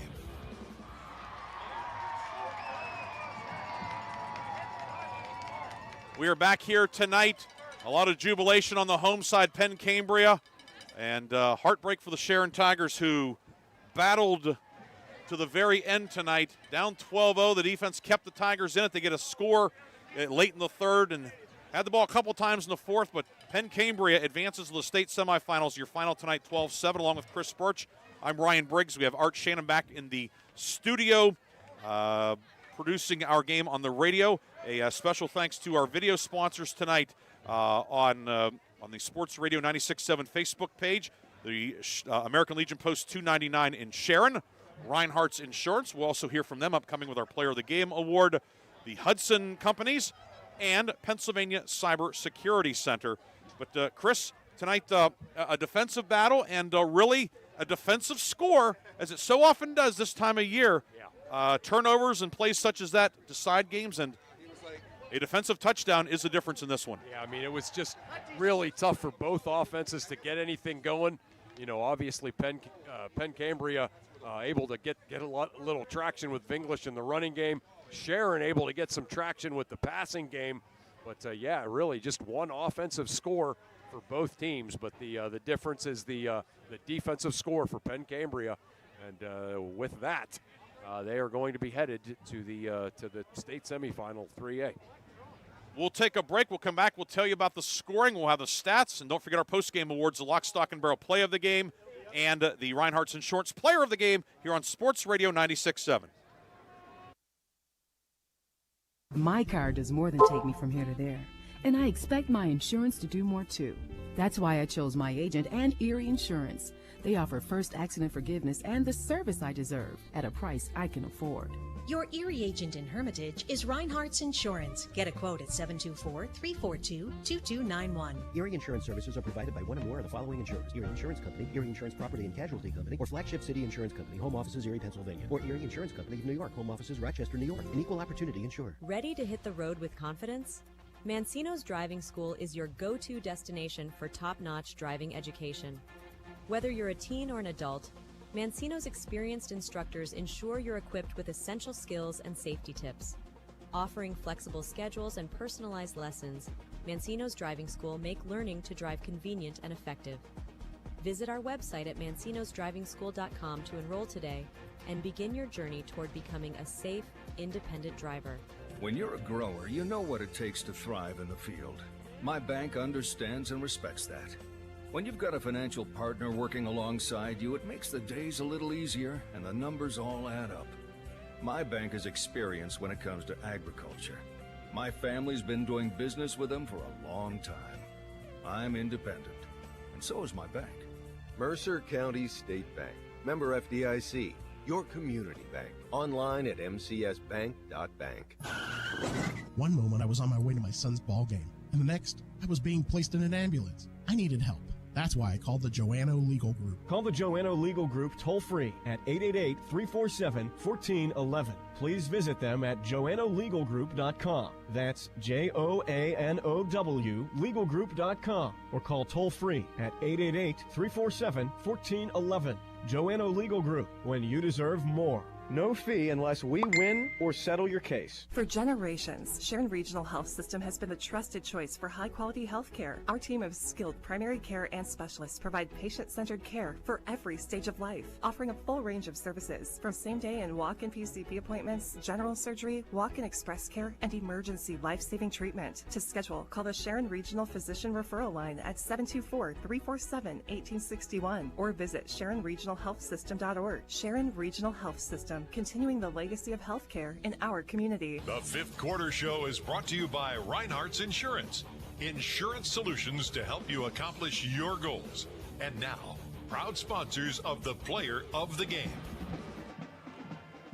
And we are back here at PennWest Clarion, where tonight Penn Cambria holds off Sharon 12-7 in this Class 3A state quarterfinal, along with Chris Burtch, Ryan Briggs here. Chris, before we get into our recap, a final to pass on. The Greenville Trojans upset Port Allegheny tonight, 36-28 in the Class 1A quarterfinals. Trojans are moving on. Congratulations to Mike Menold and crew. Yeah, how about that? Greenville just having a magical couple of weeks here. Two big district playoff wins, and now the big state playoff win against the kind of the big monster of the north here. And so, yeah, they will take on the winner of Laurel and Clairton, who play tomorrow in the lid lifter down at Acrisure. So, wow. So congrats to Greenville, 36-28. I believe the first time since 1996 in the state semifinals, when Coach Stone's team ended up falling to Blackhawk back then. But Greenville moving on. Tonight it is Penn Cambria moving on with this 12-7 victory. The scoring recap in this one, Penn Cambria, all the Panthers scoring came in the final minute 36 of the half. In fact, in a 23-second span, Grant Gaitis caught a 9-yard touchdown pass from Brady Jones to cap a 10-play, 63-yard drive with a minute 36 to go in the half. The extra point no good. It was 6-0. That drive used 3 minutes, 57 seconds, 10 plays, and 63 yards. Sharon then took over deep in its own end after a penalty on the kickoff. Tigers set up a screen pass, intercepted by Colin Gongloff, who jumped into the passing lane. He was hit by the quarterback, Ethan Englemore. Ball came loose. It was picked up by Evan Latterer, the cornerback, and he takes it 15 yards for the touchdown. Make it 12-0, 2-point rush by Jones, no good, but it was 12-0. Sharon gets on the board after a Jones punt had pinned the Tigers back at the 3. 7 plays, 97 yards on the drive. There was a 34-yard pass completion in there from Jafir Lampkins, who came on in the second half as the Sharon quarterback. He threw a 34-yarder to Rakeem Hughes, and then a 35-yarder 2 plays later to Kermez Norris. That got the ball down to the 9. And then a few plays later, Terrian White from 3 yards out scored to make it 12-6 with 2:04 to go. Yusuf Cannon added the PAT, and it was 12-7. And that's where we ended up tonight, 12-7, your final. Looking at the stats story in this one, for Sharon, 75 rushing yards, 205 passing yards, 280 yards on 52 plays. The Tigers had 14 first downs. Penn Cambria tonight, 114 rushing yards, 47 passing yards tonight, 161 yards on 56 plays. Penn Cambria, 11 first downs. The Panthers were held to 2.9 yards per play tonight by the Sharon defense. Individual numbers for Sharon, Jafir Lampkins, 8 of 10, 146 yards tonight. Ethan Englemore, 6 of 13 for 59 yards. He was intercepted twice. Terrian White, 13 carries, 55 yards and a touchdown. Bishop Root, 2 carries for 15. Lampkins ran it 8 times for 3 yards. Englemore, 6 carries for 2. Kermez Norris, 7 catches, 111 yards. Bishop Root, 3 receptions for 40 yards. Rakeem Hughes, 2 catches, 38 yards. Terrian White, an 8-yard catch. Kyleem Smith, an 8-yard catch. On the Penn Cambria side, Brady Jones, 8 of 16 for 47 yards and a touchdown. Corbin Vinglish, 28 carries, 106 yards. Jones ran it 11 times for 13 yards. Vinglish, 3 catches, 24 yards. Grant Gaitis, 2 catches for 15. Blake Lilly, who came in as the leading pass catcher for Penn Cambria, 57 catches on the season. He had 2 catches for -1 yard tonight. Nate Mack, a 9-yard catch. Other numbers of note: Sharon, 7 penalties for 65 yards. Penn Cambria, 6 for 67. Penn Cambria, 7 of 16 on third down tonight, helping the Panthers accumulate a 25-51 to 22-09 edge in time of possession. Sharon went 3 of 9 on third downs. Individually, some defensive numbers for Penn Cambria. We mentioned the Gongloff interception. Lilly had a pick as well. Gongloff also a sack. Rakeem Hughes, an interception for Sharon. That came when Penn Cambria had a chance to put away the game. He intercepted a deflected pass at the 15 to keep Sharon in it. Marius Best, 2.5 sacks tonight. Logan Perks with a half sack for the Sharon defense. Penn Cambria a winner, 12-7. We'll take our final break. We'll come back with the lock, stock, and barrel play of the game and the Reinhardt's Insurance player of the game on Sports Radio 96.7 and Sports Radio 96.7 Facebook Live. Hello, Shell Restoration. May I help you? Hello? Oh, I was waiting for the beep. Or the part that tells me what button to press? Nope, I'm a real person. Great. I've been leaving messages all day to try and compare prices on my roof. Well, we can have one of our project managers call you to set up an appointment within an hour and be at your house for an estimate within 24 hours. Wow, that's service. Well, that's what we specialize in. Shell Restoration, the area's #1 roofing, siding, windows, and gutter installer. Call today for a free estimate, 800-663-8103, or look for @Shell Restoration on Facebook. The drug landscape has changed. Illegal fentanyl has made its way into the drug supply. A synthetic opioid up to 50 times stronger than heroin, up to 100 times stronger than morphine. It only takes the tiniest amount to cause a fatal overdose. Although fentanyl is being mixed into almost every kind of drug, you wouldn't be able to see it, smell it, or taste it. Know the dangers. Contact Mercer County Behavioral Health, Inc. in Mercer, PA at 724-662-2230 or visit cdc.gov/stop-overdose. Brought to you by the Hermitage PA Rotary Club and the Mercer County Opioid Settlement Fund. I've worked hard to make my house a home, and I expect my insurance to work hard too. That's why I'm with Erie Insurance and my local agent. They offer the service I deserve, the coverage I need, all at a price I can afford.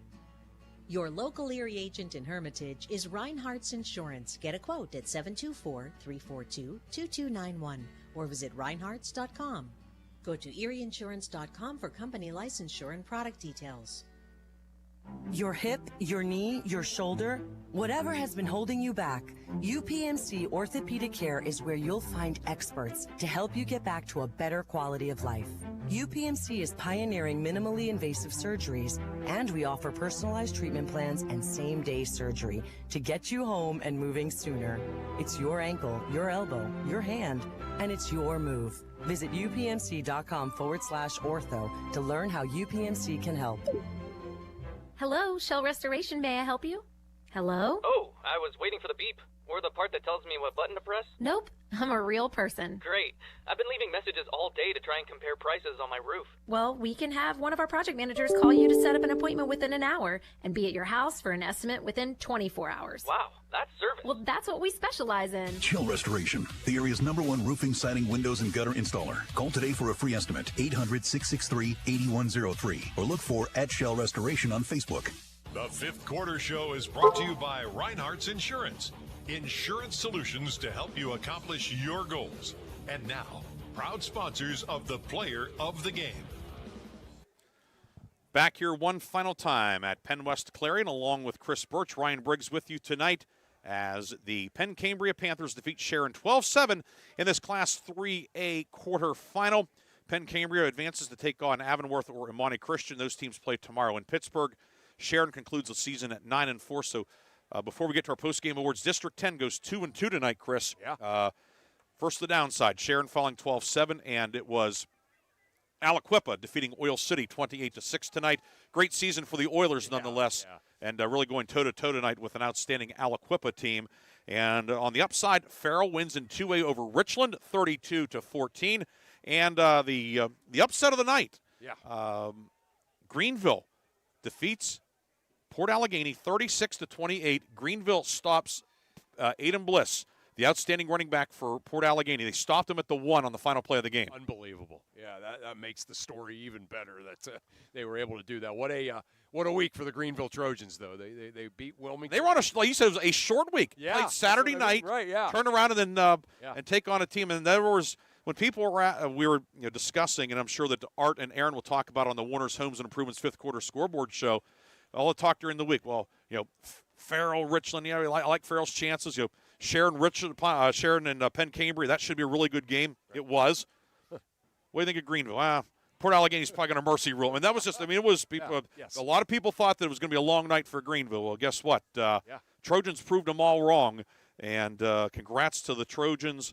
They'll be in the state semifinals for the first time in 29 years. Wow. And Farrell back in the state semifinals. It's been a few years since the Steelers have been there as well. Yeah. Not that long of a break, but it's been a few years for Coach Peguesa's team. So congrats to them, congrats to Greenville, and congrats to Sharon and Penn Cambria on really a real battle tonight. Yeah. Sharon defense was phenomenal. Penn Cambria made the plays it needed to make as well. This was just a great high school football game. And with that, we have 2 post-game awards.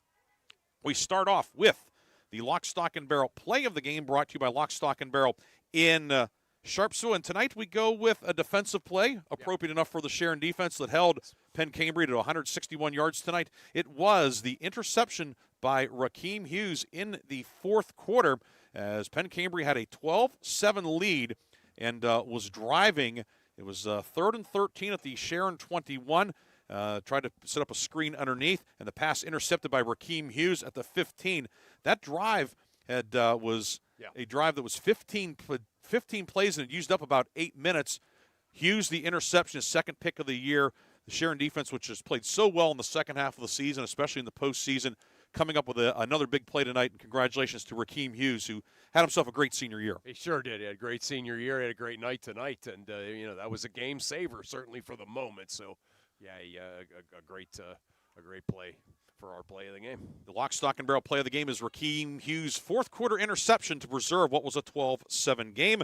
That'll be entered into our Lock, Stock, and Barrel play of the year competition. At the end of the season, we will recognize one of our plays of the game as a Lock, Stock, and Barrel play of the year. So congratulations to Sharon, cornerback turned rover, or strong safety, if you will, Rakeem Hughes. His interception is tonight's Lock, Stock, and Barrel play of the game, and that award is powered by Landmark Information Services. And now for the Reinhardt's Insurance Player of the Game award, brought to you by Reinhardt's Insurance, who, by the way, was one of our great 4 video sponsors tonight as well. We recognize another member of the Sharon defense, Marius Best, 2.5 sacks tonight. The Sharon defense, so many standouts on defense. We mentioned Hughes earlier. You think of the front 4, the tackles, Root and Houston, Logan Perks at the other end spot, Bishop Root and Avion Brown, Kaleem Smith, the linebackers. I mean, we just go up and down this list. Right. Defense was fabulous tonight, and Marius Best, 2.5 sacks, was terrific to say the least. Yeah, he was just a spark plug all night long. Plays defensive end at 5'8", 190, and was just kind of like he was flinging people around. He was able to kind of stuff Corbin Vinglish a few times, sacked Brady Jones 2.5 times, was just in on everything. And, again, on a night of a defensive struggle, certainly great to have a defensive player for our player of the game. Tonight's Reinhardt's Insurance Player of the Game is Sharon sophomore defensive end Marius Best. He is the Reinhardt's Insurance Player of the Game. Like all of our players of the game, he will receive a customized T-shirt courtesy of the Laundryman in Hermitage. And money will also be placed into a scholarship fund in the name of Marius Best. At the end of the academic year, we will recognize one local student athlete as the Reinhardt's Insurance Student Athlete Scholarship recipient. For more details, you can go to sportsradio967.com. Congratulations to Sharon's Marius Best. He is tonight's Reinhardt's Insurance Player of the Game. Penn Cambria a winner tonight, 12-7 over Sharon. Tigers conclude the season at 9-4. Chris, any final thoughts? No, just again, what it was you sometimes get to the state quarterfinals, state semifinals, and the game kind of is just meh. It's either a blowout or just not great play. This was a game worthy of a state quarterfinal. Just terrific play, hard hitting, incredible effort by both teams. Such a high level game. Congrats to both teams for really putting on a show for everybody. I want to thank our video sponsors tonight on Sports Radio 96.7 Facebook. We had some tech issues at Facebook for whatever reason, and it affected our other broadcasts, Bob and Mark, as well. Facebook has been ornery with our videos. Fortunately, we had the YouTube going at NWPA Sports as well, and we're able to relink and so forth. Glad everybody was able to tune in either manner that we had the game tonight.